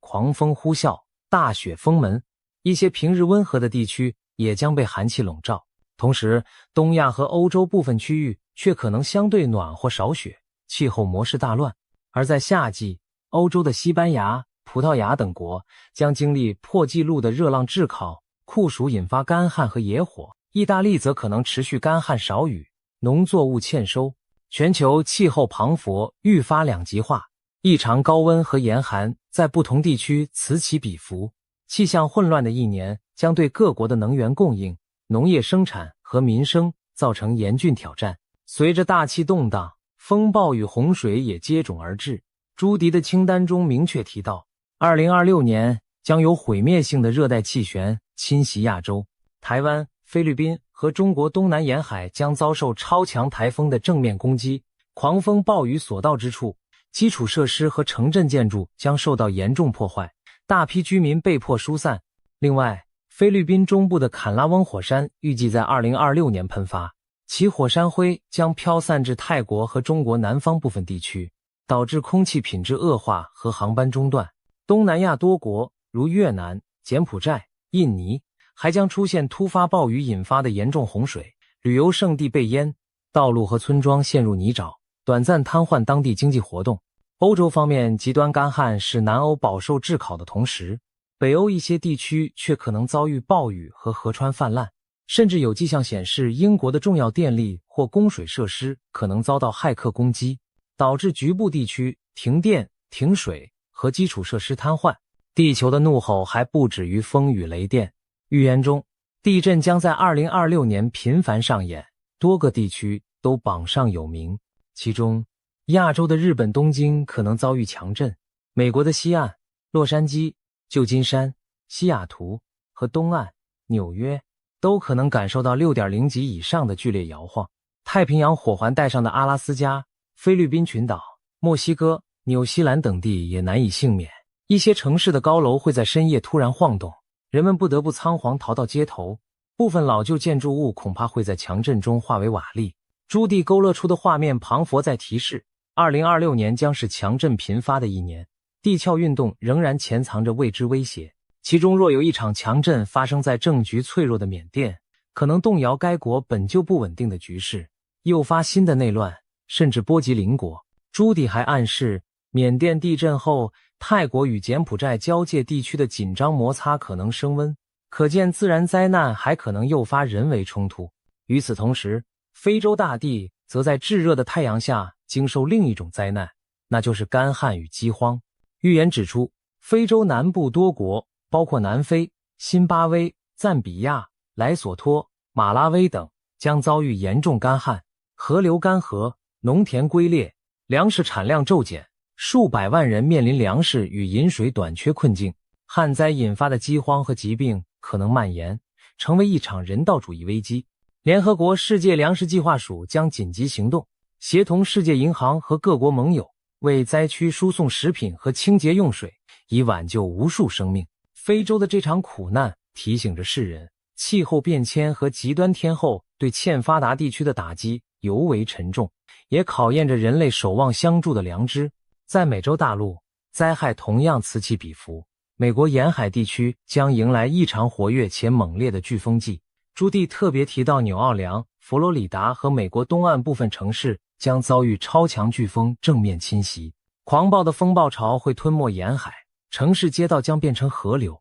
电力通讯中断，大批民众被迫逃离家园。而令人意外的是，一向少受飓风影响的美国西岸加州，今年也可能经历残余飓风或热带风暴带来的强风豪雨。与此同时，加州、加拿大西部、澳洲等地则进入更加严重的野火季。夏秋时节，干燥的植被在闪电或人为因素下被点燃，火蛇吞噬大片森林和社区，浓烟遮天蔽日，空气中弥漫刺鼻的焦味。消防员日以继夜地奋战，但长期干旱令野火一发不可收拾。这些景象几乎成了近年的常态，2026年恐怕也难以幸免。同时，热带气旋和季风雨还将导致全球多地发生洪水泛滥，日本、菲律宾、加勒比海诸国、墨西哥都被预言在洪灾名单上。从亚洲到美洲，无数城镇居民不得不为躲避洪水而举家迁移，国际救援队也将马不停蹄地驰援各处灾区。当我们在尘世间疲于应对这些天灾时，人类或许更渴望抬头仰望星空，寻找答案。然而正当人们仰望天空，朱棣预言了另一桩令人毛骨悚然的异象。在干燥荒凉的沙漠地带，将有人声称目击到不明飞行物的出没。那些神秘的飞行器忽然现身夜空，散发奇异的光芒，在寂静的沙海上空盘旋片刻，又倏然消失无踪。有人将之解读为外星文明在观察人类庞佛科幻电影的桥段真实上演。当全世界忙于应对地缘政治和自然灾难时，外太空的未知力量似乎也在以自己的方式宣示存在。种种迹象显示，2026年注定是不平凡的一年。从太阳到地球，再到天空彼端的神秘访客，多重挑战汇聚而来，人类将在炼狱般的考验中寻求生路。朱棣列出的灾难清单让我们深刻体认到，大自然与未知力量的威力远远超出人类的掌控范围。在高楼林立、科技昌明的21世纪，人类往往自信可以驾驭环境、预测未来，但一连串的飓风、地震、火山和来自天际的风暴就足以轻易颠覆这种信念。如果2026年的景象真如预言所述，我们唯有加强全球合作，共同提升防灾减灾能力，同时对天地心存敬畏。唯有尊重大自然的规律，谦卑审慎的发展，我们才能在灾难频仍的未来求得生存与延续。回顾朱棣对2026年的整体预言，我们彷佛看到一幅充满戏剧性和矛盾交织的未来图景。国际政治上，大国角力与罕见事件并存，科技进步与伦理挑战相伴，自然界中灾害频仍又奇事丛生，给人类社会带来重重考验。这些预言有的耸动惊人，有的发人深省。我们不禁要问，假如这一切真的发生，我们准备好了吗？也许有人对这些超前的预知持半信半疑态度，但历史告诉我们，许多改变世界的时刻往往在发生前都很少有人预料到。朱棣的天赋让他在混沌中瞥见未来的一角，虽然未来始终充满变数，但他的远见给我们提供了一种独特视角，把可能发生的危机与转机预先展现在我们眼前。他提出这些警示，并非让人陷入恐惧绝望，而是提醒世人保持警觉和思考。如果2026年真如朱棣所言，是一个破旧立新的历史关口，那么身处其中的我们或许也该重新审视什么才是真正重要的。当政权更迭、秩序洗牌时，我们能否从历史的兴衰中汲取教训，避免重蹈覆辙？当天灾人祸接踵而至时，我们能否团结合作，以人性的光辉战胜困难？朱棣预言中的一个细节耐人寻味，他说2026年将带有一种精神性的震动，世界各地的人们会开始反思什么才是真正重要的，古老智慧将重新回到人们的文化、政治生活中，大众重新学习如何用爱与智慧连结彼此，共度难关。也许在至暗时刻，我们反而能找回久违的同理心和精神价值，为破碎的世界带来一丝疗愈与希望。当然，预言毕竟只是预言，未来尚未发生，一切仍有转圜余地。或许正因有人提前看到了危机，我们才有机会提早防范并加以改变，让未来朝更好的方向发展。朱迪这位国际灵媒，用他震撼人心的预言为我们敲响了警钟，同时也提供了一线希望的曙光。对于即将到来的2026年，我们所能做的，也许就是怀着敬畏与勇气，脚踏实地走好每一步路。因为无论预言如何描述，真正决定未来走向的，最终还是我们人类自己。让我们怀着谨慎而积极的心态，迎接2026年的到来吧。即便前路险峻，人类文明仍在继续进步。届时，全球将共同举办史上首次由美国、加拿大和墨西哥合办的世界杯足球赛。体育盛宴或许能在动荡中凝聚人心。美国太空总署预计在该年创造历史，送首位女性航天员登上月球，重新点燃人类探索太空的热忱。科技和医疗领域也传来捷报，科学家将利用 3D 列印技术帮助瘫痪患者重新站起，人工智慧辅助诊疗让疑难杂症更快获得准确诊断。即便风雨欲来，人类并非束手无策，在许多方面我们依然勇敢前行。或许风暴无可避免，但当乱云飞渡之际，我们仍可以选择守护希望，在巨变中寻找成长，在灾难中磨砺智慧。愿朱迪的预言能为我们点亮一盏警示的明灯，使我们在面对未知未来时更懂得团结、自省与珍惜。2026年会否成为人类历史上刻骨铭心的一章，只有时间能回答。而我们要做的，就是珍惜当下，放眼未来，为任何可能的风浪做好准备。英国灵媒帕克最近预言中共政权即将解体，而台湾将继续维持独立地位。更令人瞠目的是，帕克提出了7大预言，不仅涉及中国的未来走向，还点名了中共领导人习近平。本期节目，我们将深入探讨帕克的这7项惊人预言，带大家看看其中的细节和背景。帕克是谁呢？他可不是泛泛之辈。这位英国预言家过去曾准确预测英国脱欧公投结果和美国川普当选总统等大事，在国际预言界小有名气。他自称具有通灵能力，能从所谓指导灵那里获取未来资讯。尽管他的某些预测也曾备受争议，但随着近年一系列事件的发展，他的言论再度引起关注。尤其是关于中国的最新预言，更让不少人眼前一亮，甚至有人称这是好消息，因为它预示着集权统治黑暗将结束的曙光。帕克最新发表的7大预言中，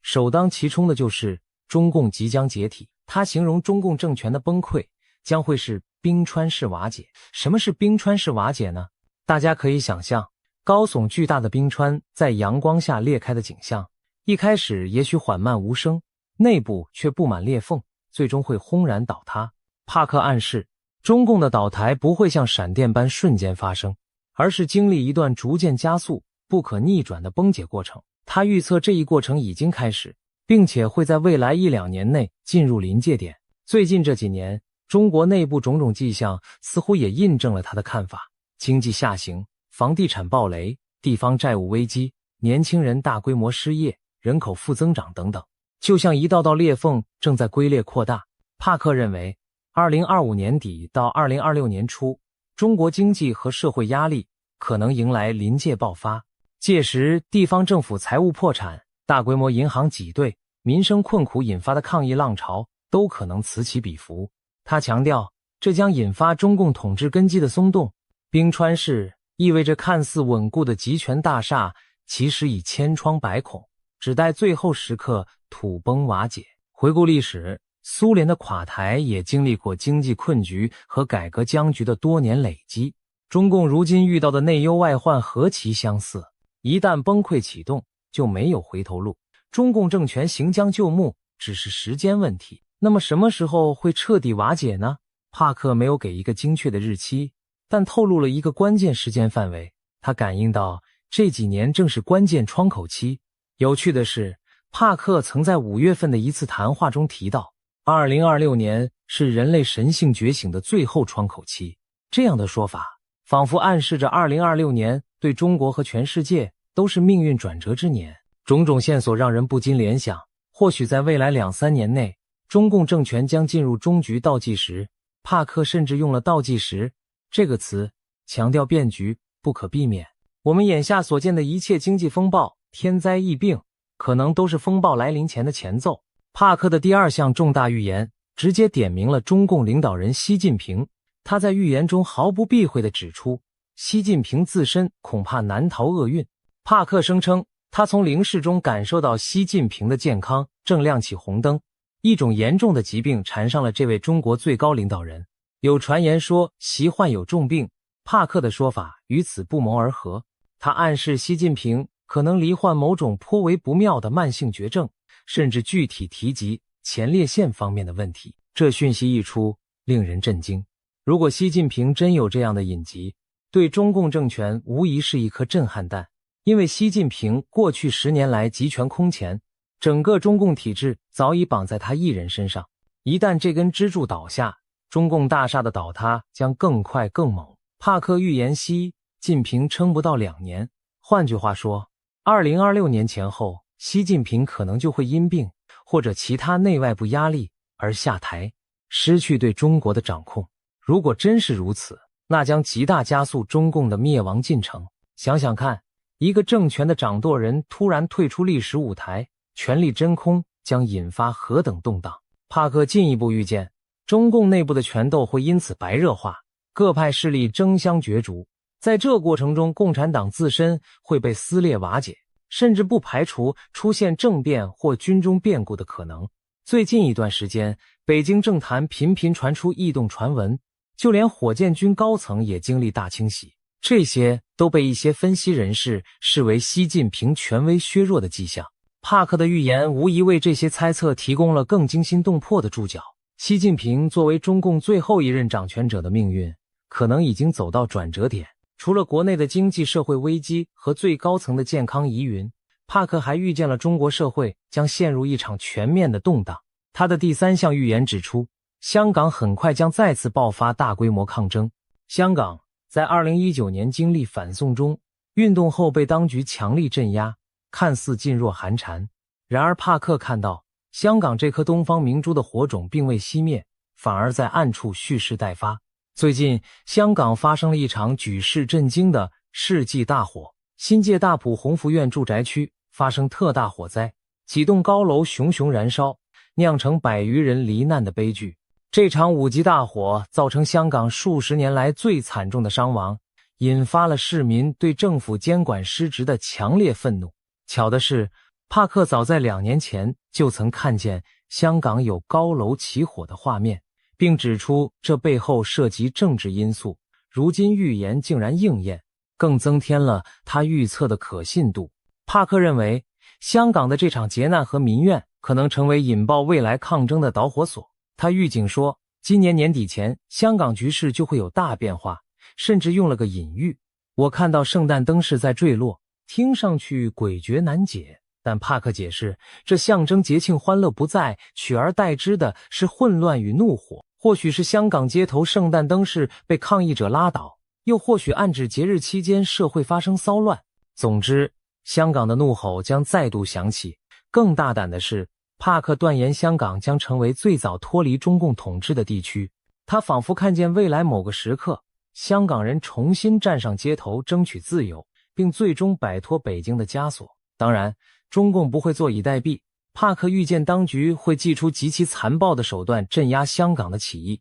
但这种血腥打压只会招致更强烈的国际谴责和中国内部反弹，等于在全球聚光灯下自我揭露其残暴本性。历史告诉我们，一个政权到了靠高压维系统治的地步，它的末日也就不远了。帕克的香港预言正与此相呼应，香港将在黑暗中燃起希望之火，照亮中共统治走向终结的前路。帕克的第4项预言，对所有关注台海局势的人而言，绝对是重大利好消息。他明确预言，台湾未来依然会是独立的，中共武力犯台的图谋将以失败告终。这番话无疑让近年来笼罩在战争阴影下的台湾人民看到了希望。我们知道，北京当局长期以来扬言不惜动用武力来实现对台湾的所谓统一，尤其习近平上台后，更是不断强调两岸统一不能一代一代拖下去。2022年，俄罗斯入侵乌克兰后，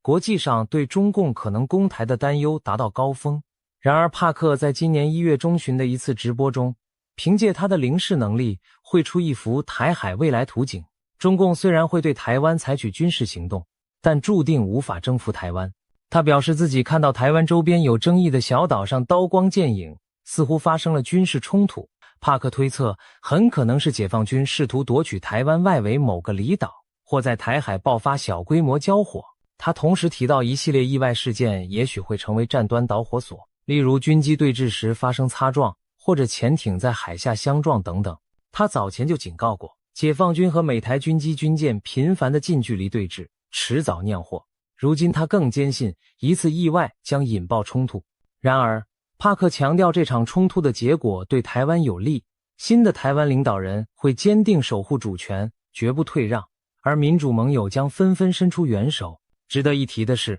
，2024年台湾将迎来新任总统，正如新闻所报道，赖清德在总统大选中胜出，预计于明年520就职。北京对赖清德素有成见，视他为台独顽固分子，这是否会促使中共铤而走险？帕克看来，赖清德上任后，北京的挑衅可能更甚，但台湾方面也早有准备。帕克在预言中描述，新的台湾领导人非常强硬，不仅寸土不让，还会加速与国际伙伴的军事合作。他特别提到日本和澳大利亚两国。帕克说，他看到日本将在技术上大力支援台湾，尤其是在防空反导方面，把某些先进防御技术与台湾共享。这种合作可能不会明着说是军事同盟，但实质上，台湾的防御能力将得到飞跃提升。他还预见澳大利亚也不会袖手旁观澳洲的军舰，届时将现身台海周边海域提供支援。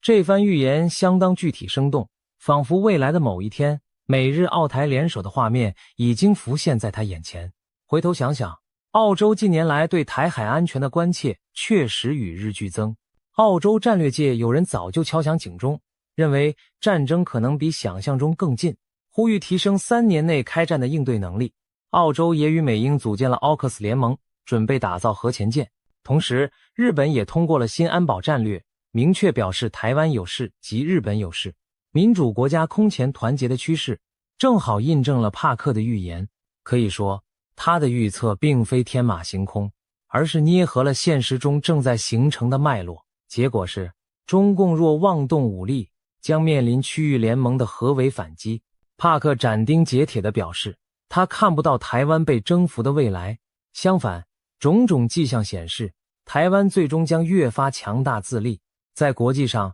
获得实质更高的地位。而一场冒险且失败的对台战争，将重创中共政权的威信和军力，甚至可能成为压垮北京当局的最后一根稻草。正如40多年前阿根廷军政府因马岛战败而倒台，苏联也因阿富汗战争泥潭加速解体。历史一再昭示，穷兵黩武的独裁者往往死于战争狂梦。帕克让我们看到，中共也难逃这个宿命。接下来，我们关注帕克预言的第5个要点：中共垮台后的中国将陷入军阀割据的局面。对中国历史稍有了解的人，一定对军阀混战这段时期不陌生。上个世纪1912年清朝灭亡后，中国出现了群雄割据、诸侯混战的乱局，直到国民政府北伐统一才告一段落。而帕克的预言显示，100年之后，中国大地可能再次重演类似的一幕。他预见在中共中央权力真空出现后，全国将4分5裂，各地区由不同实力派控制，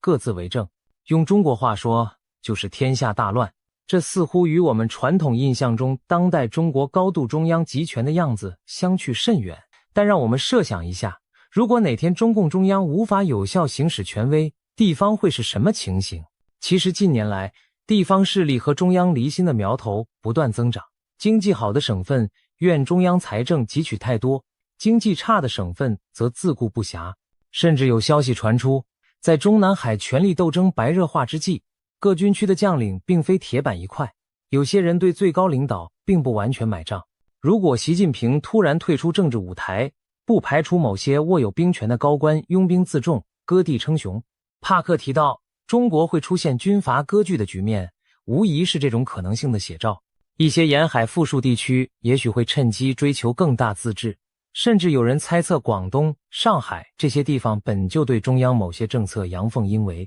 边疆民族地区如新疆、西藏则可能爆发强烈的独立倾向。帕克特别提及香港是率先独立出来的地区，那么不难联想，其后或许会有更多第二个香港出现，例如西藏人在国际支持下宣布自治，或新疆发生大规模抗争，要求摆脱北京控制等等。还可能有部分解放军将领各据一方，形成新的军阀。例如东南沿海的战区司令如果拒绝服从残余中央的命令，自主把守一方，那就是新军阀的雏形。这些情景听起来惊心动魄，却不是不可能发生。中共政权一旦土崩瓦解，14亿人口的大国难免经历一段混乱震荡期。帕克的预言正是要让世人提前看到这个场景。没有中共的中国，短期内可能四分五裂，但我们也要看到，这未必是坏事的结局。混乱之后，中国或将迎来重组与新生，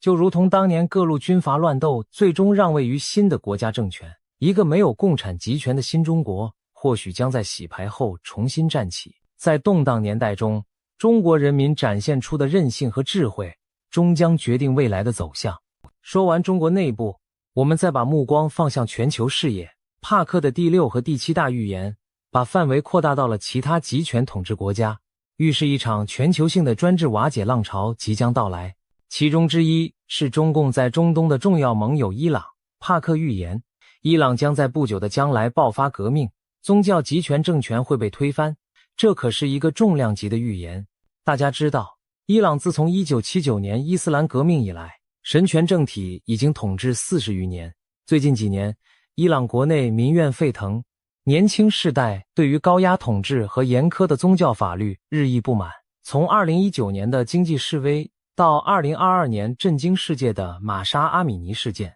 年轻女孩因为妥善佩戴头巾被捕致死，引发全国女性剪发抗议。可以说，革命的火种在伊朗从未熄灭，然而强硬的伊斯兰政权一直用铁腕镇压反对声音。帕克此番斩钉截铁地预言伊朗将出现革命，无疑令关注中东局势的人精神一振。他看到一幅人民起义推翻独裁的画面，也许是伊朗人民多年的抗争终于迎来关键转折，也可能是受到国际局势变化的影响。值得注意的是，帕克曾多次提到俄罗斯、中国、伊朗之间的结盟关系。他认为这几个政权互相勾连，互为撑腰。如果中国和俄罗斯出现问题，伊朗当局的底气也会不足。中共一旦自身难保，很可能再也无暇在经济和外交上力挺伊朗。加上国际社会持续的制裁压力，伊朗统治集团内部的分歧可能加剧。一旦有导火索点燃，可能是经济彻底崩盘，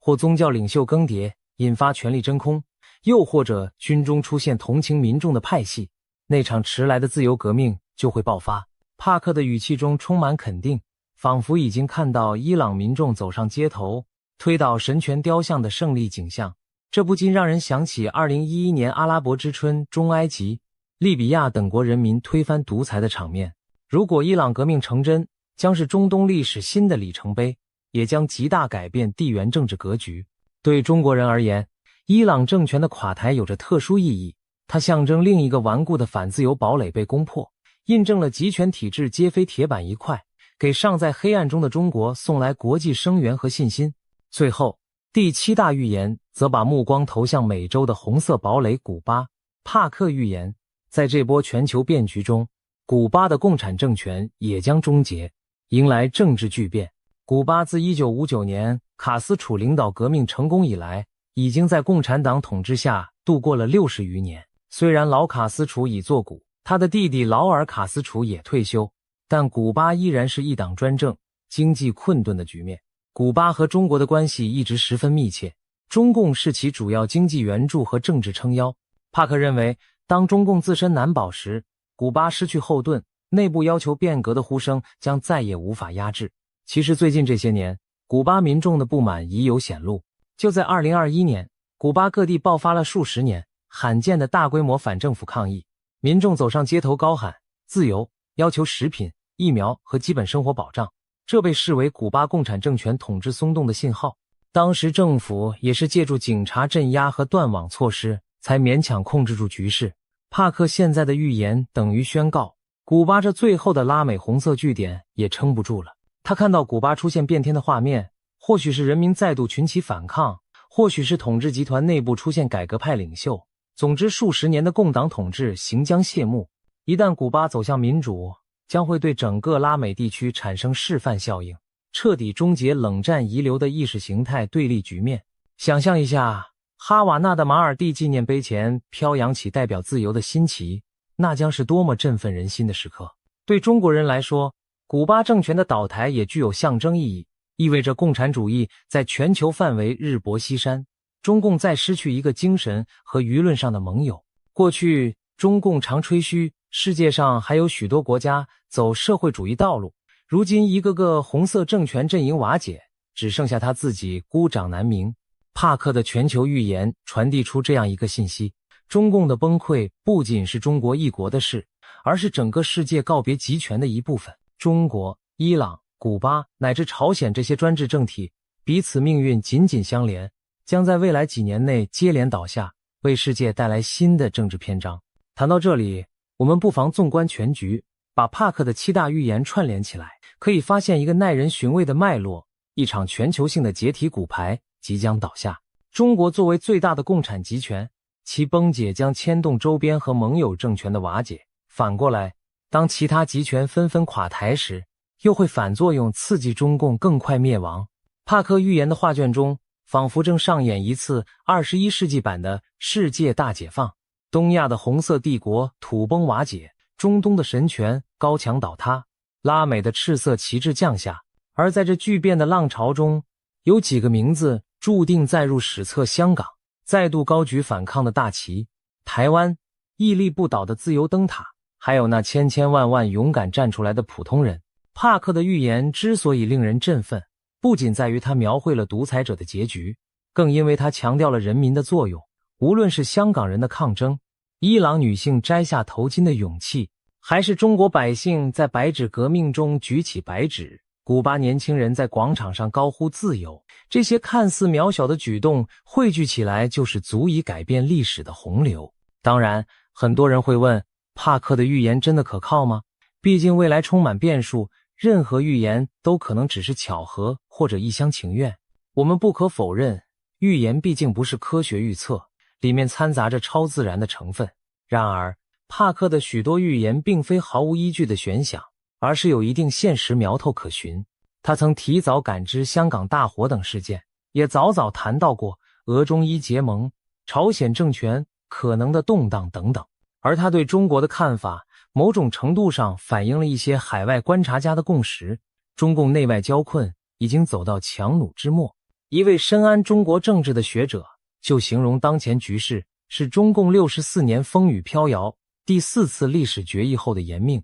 已难持久。再加上疫情3年重创经济，清零失策激起民怨，国际围堵加深孤立，中共实在处在一个极其危险的关头。帕克只是用他预言家的语言，把这种危局描绘成具体的场景：习近平可能因病垮台，地方出现军阀势力，人民起义此起彼伏。这些场景不是毫无逻辑，而是发生过在中国历史甚至世界各国的剧本。秦始皇焚书坑儒后不久，农民起义灭秦；苏联勃列日涅夫时期僵化之后迎来解体；罗马尼亚齐奥塞斯库在民众抗议声中倒台。无数例子告诉我们，集权没有长久的未来。因此，帕克的预言虽透着神秘色彩，但其核心信息却和历史规律不谋而合：专制暴政必定灭亡，自由光明终将胜利。更耐人寻味的是，帕克在预言末尾发出的一个呼吁：人类必须超越恐惧，唤醒内心与生俱来的善与信仰，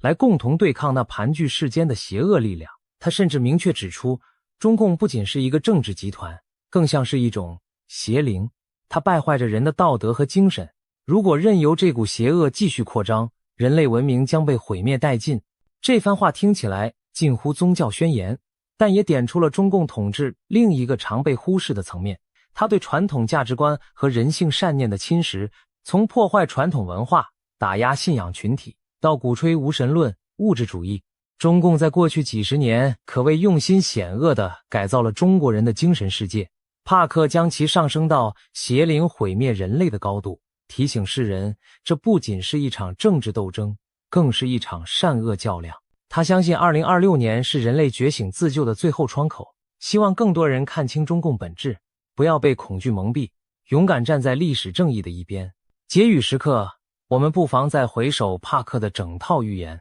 中共的末日倒计时，习近平的荣枯难料，香港的烈火重生，台湾的坚毅不屈，中国的动荡新生，伊朗的自由之春，古巴的红旗落地，每一条都扣人心弦。有人或许会心存怀疑，但也有人早已在心中暗暗期待这一天的到来。预言终究不是现实，但现实往往会创造出超越想象的剧本。正如30多年前，谁能料到柏林围墙在一夜之间倒塌，苏联帝国不战而亡？当时那些勇敢走上街头的人民，何尝不是凭借着对未来的信念在行动？今天，帕克的预言给了我们一幅可能的蓝图，一个没有中共的未来正在逼近。也许在不远的将来，当我们回顾这段历史时，会发现他的许多洞见竟如此贴近现实。当然，我们也要做好心理准备，帕克描绘的道路并非平坦，甚至充满风险与混乱，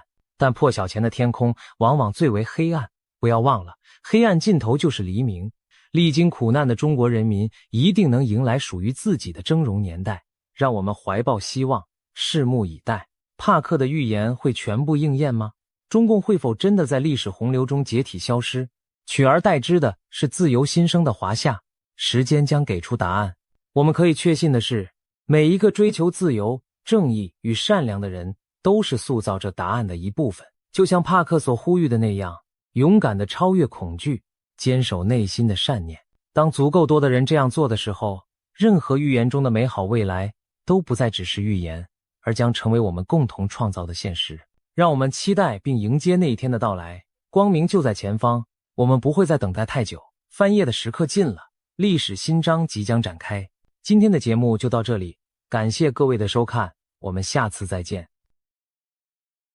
我们先来想象一幅恐怖的画面，街头巷尾充斥着倒下的尸体，人们像秋天的落叶一样纷纷凋零倒地。这并非电影里的末日情节，而是泰国一位知名神算近期对2026年的可怕预言场景。他警告说，明年将有一种全新而极为致命的病毒在全球爆发，死难者多到仿佛落叶飘零。同时，他还暗示2026年某个以字母 M 开头的月份可能会发生大地震，甚至声称是死神亲口给了他这个线索。种种惊人的信息让人不禁毛骨悚然。难道世界末日真的要在2026年降临吗？今天我们就深入来聊聊这位泰国女预言家普莱所描述的未来图景，以及其他预言中对2026年的可怕警讯，看看这一年究竟为何被形容为人类命运的关键转折点。首先介绍一下普莱师傅的背景与预言实际。普莱在泰国被称为神级命理师，预测命中率据说高达80%。他原本隐退不再公开露面，但去年底突然复出，引起各界关注。为什么他的话这么有分量？因为他过去的许多惊人预言已被现实验证。举几个例子，普莱早在2024年底的一次访谈中就提醒大家2025年上半年在缅甸一带会发生强烈地震，甚至波及曼谷。结果2025年3月28日，缅甸果然发生了瑞士规模 7.7 的大地震，远在泰国曼谷的高楼都有明显震感。那次地震甚至导致曼谷一栋在兴建中的审计署大楼倒塌。巧合的是，普莱之前也警告过，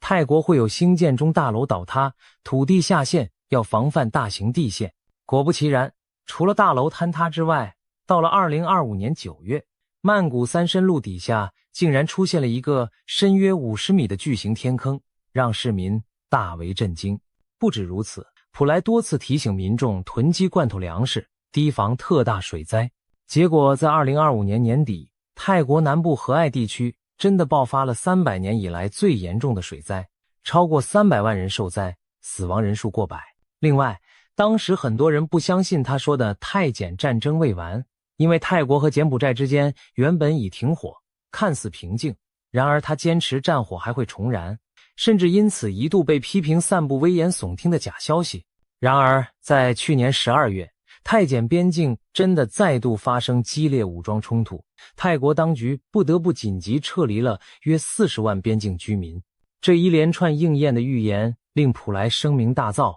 也让许多人开始正视他对未来的警告。带着这样的战绩，普莱在去年12月初重返公众视野，登上泰国电视节目，公布他对即将到来的2026年的一系列震撼预测。他形容2026年是火马年，将会是一个极其艰难的年份，乱象丛生，但或许也有机会在劫后重生。以下我们就按主题来看看普莱师傅对2026年的几大预言内容，其中涉及瘟疫、天灾、战争乃至外星人，可谓包罗万象而又触目惊心。首先是新型病毒大瘟疫，普莱把2026年称作一场隐形战争的开端。所谓隐形，其实指的就是看不见敌人的瘟疫肆虐。他警告说，一种全新的、极度可怕的病毒将在全球大流行，其恐怖程度远超我们过去所见的新冠疫情。这种病毒并非自然产生，而是实验室合成的产物。它结合了古老远古病毒株与现代基因技术，带有某种混种特性。它可能由实验意外泄露，或甚至有人为阴谋故意释放。不管源头如何，普莱说这场瘟疫最初会从亚洲地区和俄罗斯附近开始爆发，随后透过航空旅行等途径迅速传播全世界。病毒可能借由入境旅客传入各国，泰国也难以幸免。更可怕的是，很多携带者可能处于潜伏期或无症状，自己完全不知道，却在不知不觉中散播病毒。这病毒主要透过空气和微小粉尘传播，直接攻击人体呼吸系统。症状看起来有点类似肺结核和黑死病的结合，一开始或许只是一般感冒或流感的症状，但让人百病缠身，迟迟无法痊愈，甚至可能伴随严重腹泻。患者的病情表现相当怪异，短时间内身体机能就会快速衰竭，医生几乎束手无策，致死率极高。普莱形容说，这场疫情不一定需要全民长期居家隔离，或许传播速度未必像新冠那样迅猛全面，但在局部地区会出现极为骇人的景象，死人如花朵凋零，枯叶掉落般成群倒下，也就是开头所描绘的人们大批突然病亡的场面，让人生畏。届时某些城市可能真出现街上随处是倒闭之人的凄惨情景。更离奇的是，普莱提到在瘟疫流行期间，肉类食物可能会带有病毒而无法食用，也许病毒能够感染动物或透过肉类传播，所以届时人们被迫回归自然，改以蔬菜水果为主要食物来源，不敢再吃肉。大家仿佛回到了古代狩猎之前的农耕饮食时代。想象一下，那时候人们谈虎色变，连餐桌上的肉都不敢碰，只能啃菜叶为生。这种景象何其荒诞又凄凉。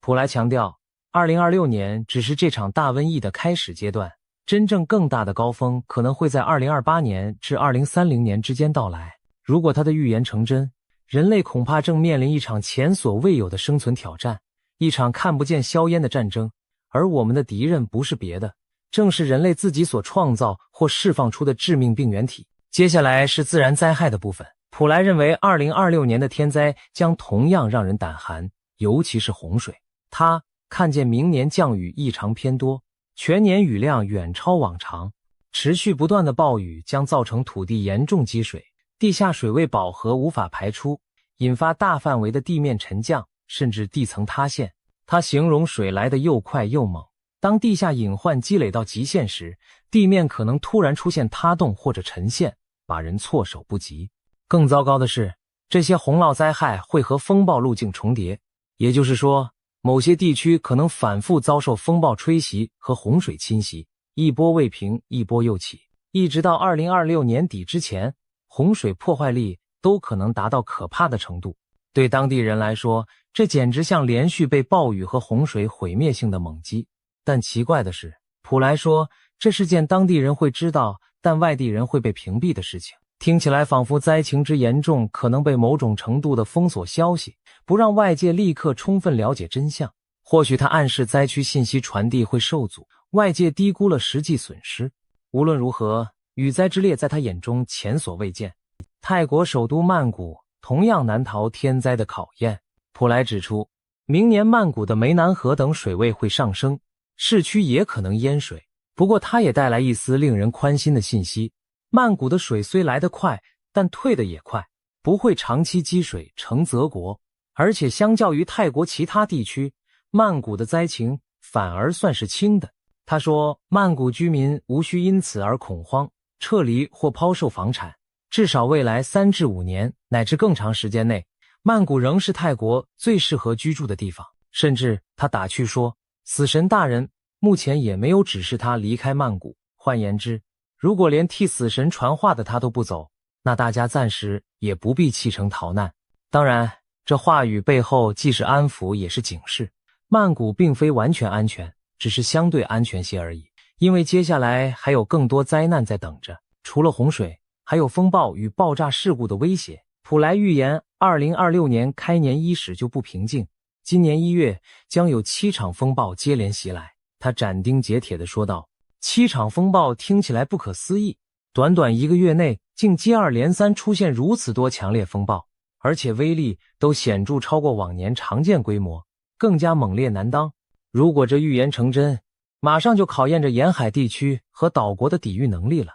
也许我们将目睹台风、热带气旋或强烈风暴潮频繁登陆，把原本喜庆的新年变成忙于救灾的噩梦。此外，在2025年底到2026年年初这段期间，普莱特别提醒大家提防一种非庆祝性的爆炸事件。他形容那感觉就像烟花爆竹般的炸裂声此起彼伏，但却不是在庆典中释放烟火，而可能是意外爆炸或恐怖袭击。尤其中国新年、跨年这种节庆将近时，人们松懈聚集之际，他担心某些社区内可能多发爆炸事故，这让人不由自主联想起那些年末年初常见的烟火意外、工厂气爆，甚至有人蓄意借节日人潮作乱等等情景。普莱没有细说爆炸的具体原因或地点，只是语带凝重地呼吁大家务必小心。值得庆幸的是，他同时表示，泰国应该不会出现整栋大楼倒塌这种级别的大灾难，这一点算是松了口气。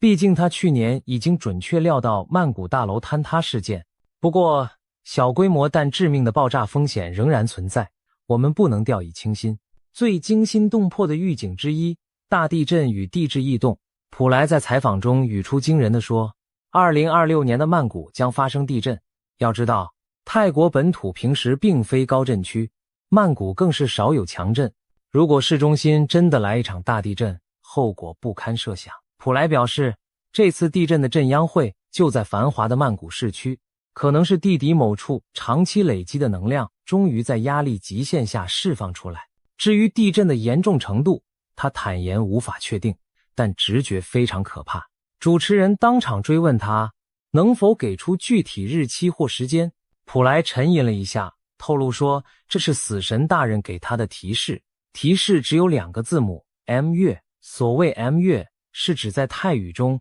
以字母 M 开头的月份，泰文里1月、3月、4月的月份名都以字母 M 起首，因此这3个月被他列为地震高风险期。也就是说，明年的正月、新历3月或4月，曼谷发生强震的几率特别高。然而，普莱话锋一转，又补充了一个神秘的线索。他看见，在未来5到6个月内，地面会有某种物质冒出的奇异现象，推算大概会在2026年5月左右出现。他暗示道，大家需要特别警惕5月之后的那段 M 月期间。这听上去仿佛明示着，也许到明年5月前后，地下的火山或能量活动会有征兆浮现。一旦出现这种迹象，那接下来临近的一个 M 月、1月、3月或4月就极可能引爆大地震。有人猜测，他真正担心的时间点也许是2026年下半年，甚至2027年初的某个 M 月。但普莱没有再进一步解释，只是把这谜一样的提示留给大家细思，仿佛死神已经在他的行事历上圈定了 M 月，准备在那时带走许多生命。无论如何，曼谷乃至泰国民众听闻此言，无不心头一凛。预言公布后，普莱也特别强调，他并非存心制造恐慌，而是希望透过提前示警来唤起大家的警觉，从而尽量减轻灾难带来的损失。他解释说，在泰国文化中，大声预警反而可能是一种化解灾祸的方法，因为当许多人对某个潜在危机有所准备，提前防范时，往往能透过人为努力减轻甚至避免最坏的结果。因此，他希望公众听了预言后，会主动去检查加固建筑物，做好防震防灾措施，而不是坐以待毙。也许正因为这份好意，死神才愿意把信息透露给他，好让众人提前有所行动吧。除了瘟疫与天灾，普莱对人祸和未知领域也有预言。他提到了泰国与柬埔寨之间的冲突和外星人话题。先说泰柬战争方面，普莱表示，目前泰国和柬埔寨虽维持着表面的停火，但战争远未真正结束。他预言最可怕的阶段将在2026年之后到来，战火延绵将孕育出众多英雄人物，但现在这些英雄大多尚未现身，因此冲突暂时还不会轻易画下句点。只有当所有该出场的英雄都出现并集结完毕时，战争才会迎来终局。不过那可能伴随着某些英雄的牺牲，或者有人失去重要的身体部位，比如在战争中致残。听起来仿佛史诗故事般的预言，让人浮想联翩。是否未来会有几位举足轻重的将领或领袖，在泰柬边境冲突中陆续登场，厮杀角逐？而战争的结局或许以他们其中一些人的阵亡告终。普莱没有明言这些英雄指的是谁，但他话里隐隐透着，这场邻国之战短期内难有胜负，反而可能愈演愈烈。想到泰柬都是我们亚洲的邻居，如果2026年之后那片土地硝烟再起，将有许多无辜生命卷入，这不免让人担忧。更让人瞠目的是关于外星人的警告。在节目中，主持人问道，要不要主动尝试跟外星文明联络？如果我们想寻求他们帮助或分享知识呢？没想到普莱严肃地摇头说，绝对不要轻举妄动。他明确表示，千万不要主动联系或向外星人提供任何信息，这是非常危险的行为，因为那等同于暴露我们人类自身的弱点给对方知道。他建议应该把外星人视为另一个国家，看待我们去不了他们那里，但他们却可以随时来到地球造访，而无任何障碍。换言之，人类在这场可能的星际接触中处于完全被动的地位，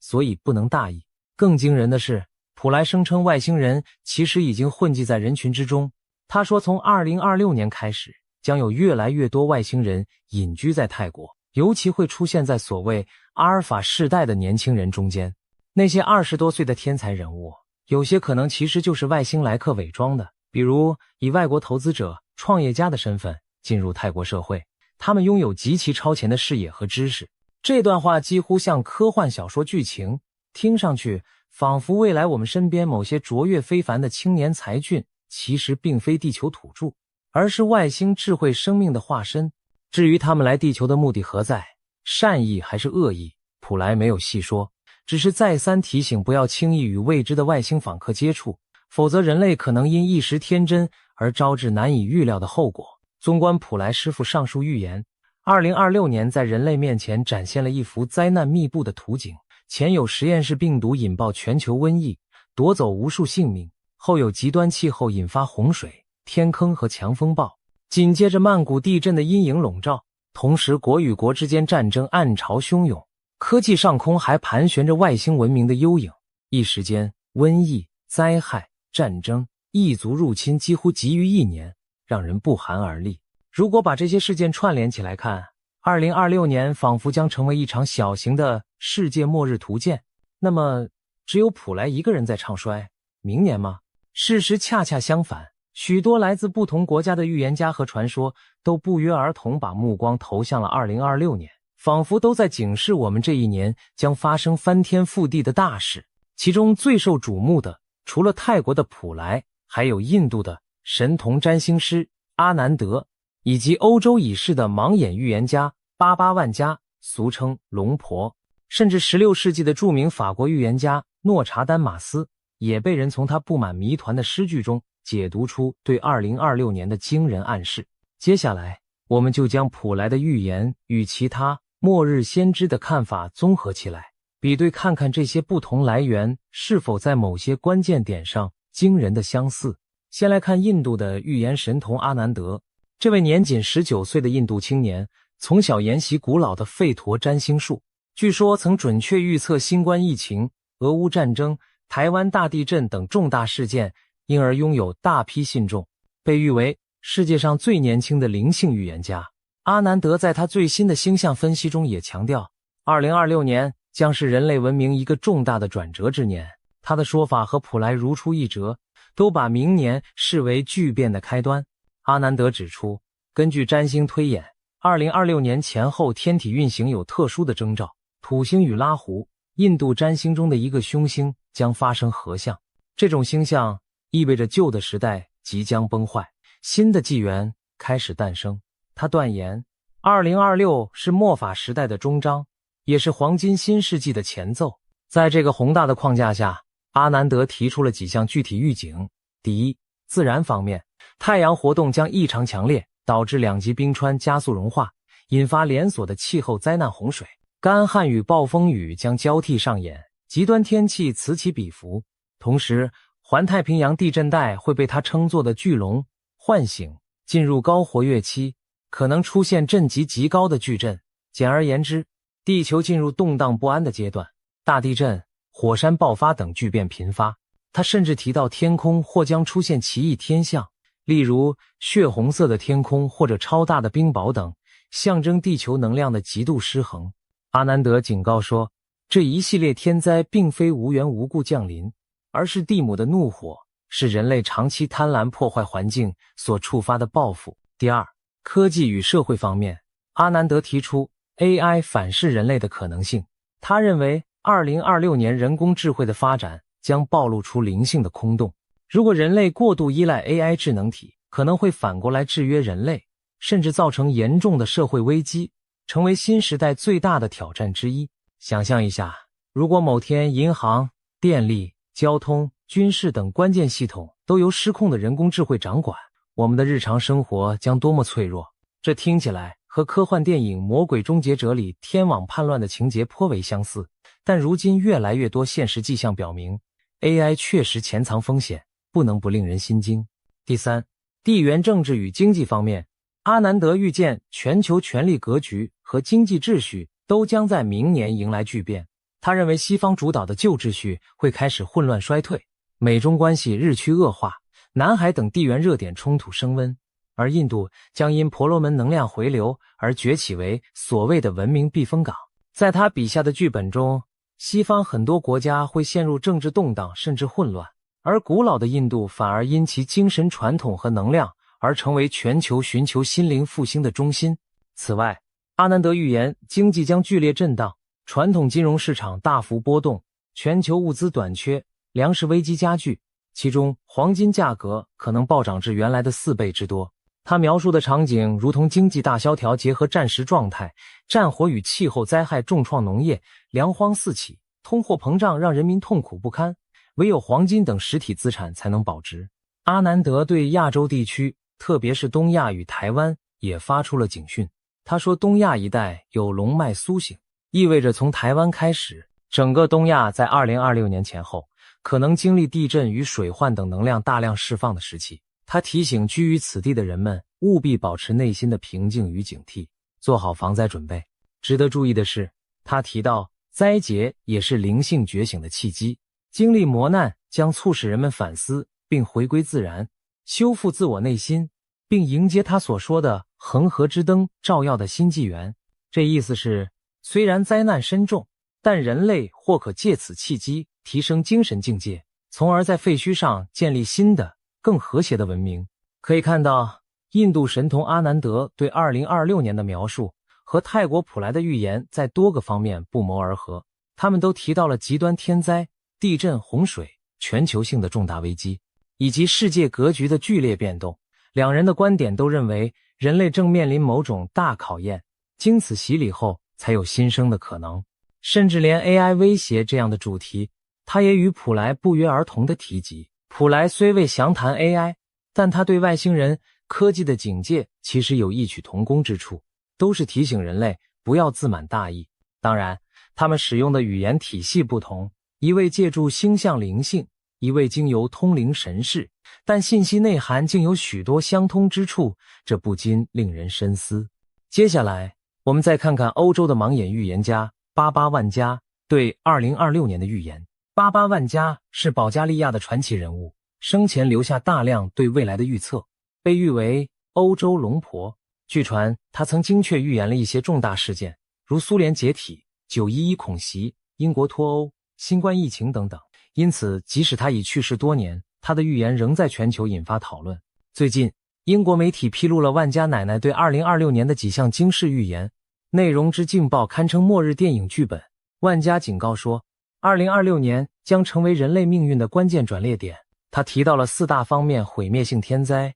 人工智慧失控、世界大战爆发以及外星人现身，每一项都足以让人脊背发凉。首先，万加预言史上最毁灭性的自然灾害将于2026年来袭。他看到气候彻底失控，环太平洋火环带与欧亚大陆板块会同时变得异常活跃，大规模的地震、海啸和火山爆发将接连摧毁世界各地的土地。龙婆甚至给出了一个惊人的数据，全球有 7% 到 8% 的陆地面积将被地震和火山吞噬。要知道 7%、8% 陆地是个极其庞大的范围，相当于整个东南亚或欧洲西部地区灰飞烟灭那样的尺度。这意味着沿海城市和岛国将首当其冲，许多地方可能整片沉入海中，数以亿计的人流离失所，无家可归。万加说，这是人类长期破坏大自然所招致的终极报应。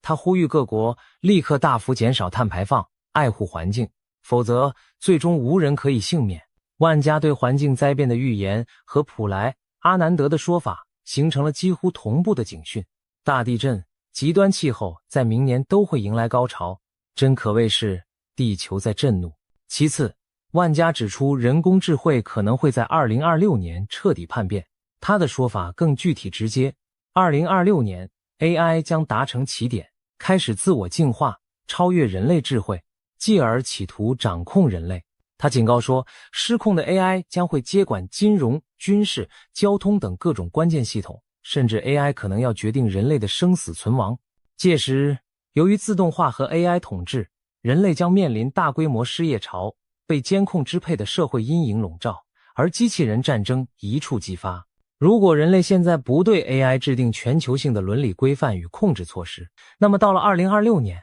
我们恐怕会亲眼见证科技反噬人类的恐怖场景。龙婆的这番预言和前面阿南德提到的 AI 危机如同照应。他说 AI 现灵性空洞会反制人类，万加则直截了当描绘了 AI 叛变奴役人类的图景。看来无论东西方，占星家和灵媒都对人工智慧的快速发展充满隐忧，不得不令人重新审视我们与科技的关系。第三，万加预言，第3次世界大战将在2026年爆发，这无疑是最惊心的一条消息。他明确地预见战火将从东欧燃起，继而蔓延到中东与亚太地区。他甚至描述了战争结果，由俄罗斯领导的东方阵营将击败西方阵营，普丁将被世人称为世界之主，而欧洲多国将沦为焦土废墟。核武战争的阴影将笼罩全球，数亿人将逃难流离。万加感叹，这场战争的根源在于人类的贪婪和权力欲，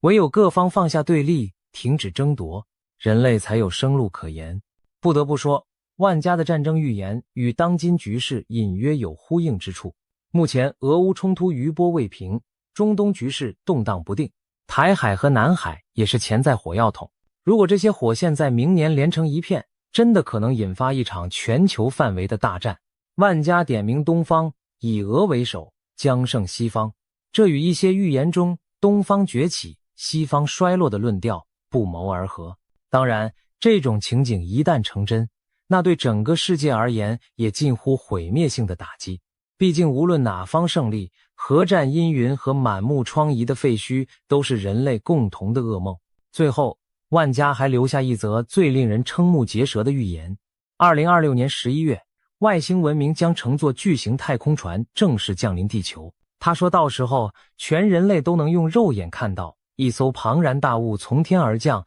进入地球大气层，这将是外星文明首次以如此直接、高调的方式与地球接触。消息一出，有人把它解读为人类的救赎，也有人视作外星入侵的开端。对此，龙婆的态度相对乐观一些。他表示，他们到来不是为了征服，而是为了提醒我们宇宙之广大，并非只有人类。这句话意味深长，似乎在暗示外星智慧，想让我们知道我们并不孤单，也许希望我们放下狂妄，正视宇宙中更高等的存在。不过，不管本意如何，如此公开的外星访客现身，肯定会引发全球恐慌与震撼吧。普莱劝诫不要主动联络外星人，而万家则说他们届时会主动降临，我们静观其变即可。两人的观点虽有细微差异，但都说明2026年的确是连外星人都登上舞台的一年。一旦真有巨型飞船出现在天空，那将是人类历史上一个无法忘却的时刻。值得注意的是，尽管万家的预言描绘了灾难深重的未来，他还特别强调2026年并非世界末日，而是人类必须彻底觉醒的一年。换句话说，他并不认为明年就是人类完全灭亡的终点，相反，它更像是决定命运走向的一个转折关口。如果人类能在各种极端挑战中汲取教训，深刻反省，也许还有机会避免真正的毁灭末日。这点和印度神童阿南德所说的非常相似，他称2026只是末法末节之期，之后将有新纪元可能诞生。同样，普莱在预言灾难的同时，目的也是为了让人们提前预防，自救自强，而不是坐等末日降临。综合泰国、印度、欧洲三方的预言，再辅以经典预言家的解读，我们可以发现很多关键信息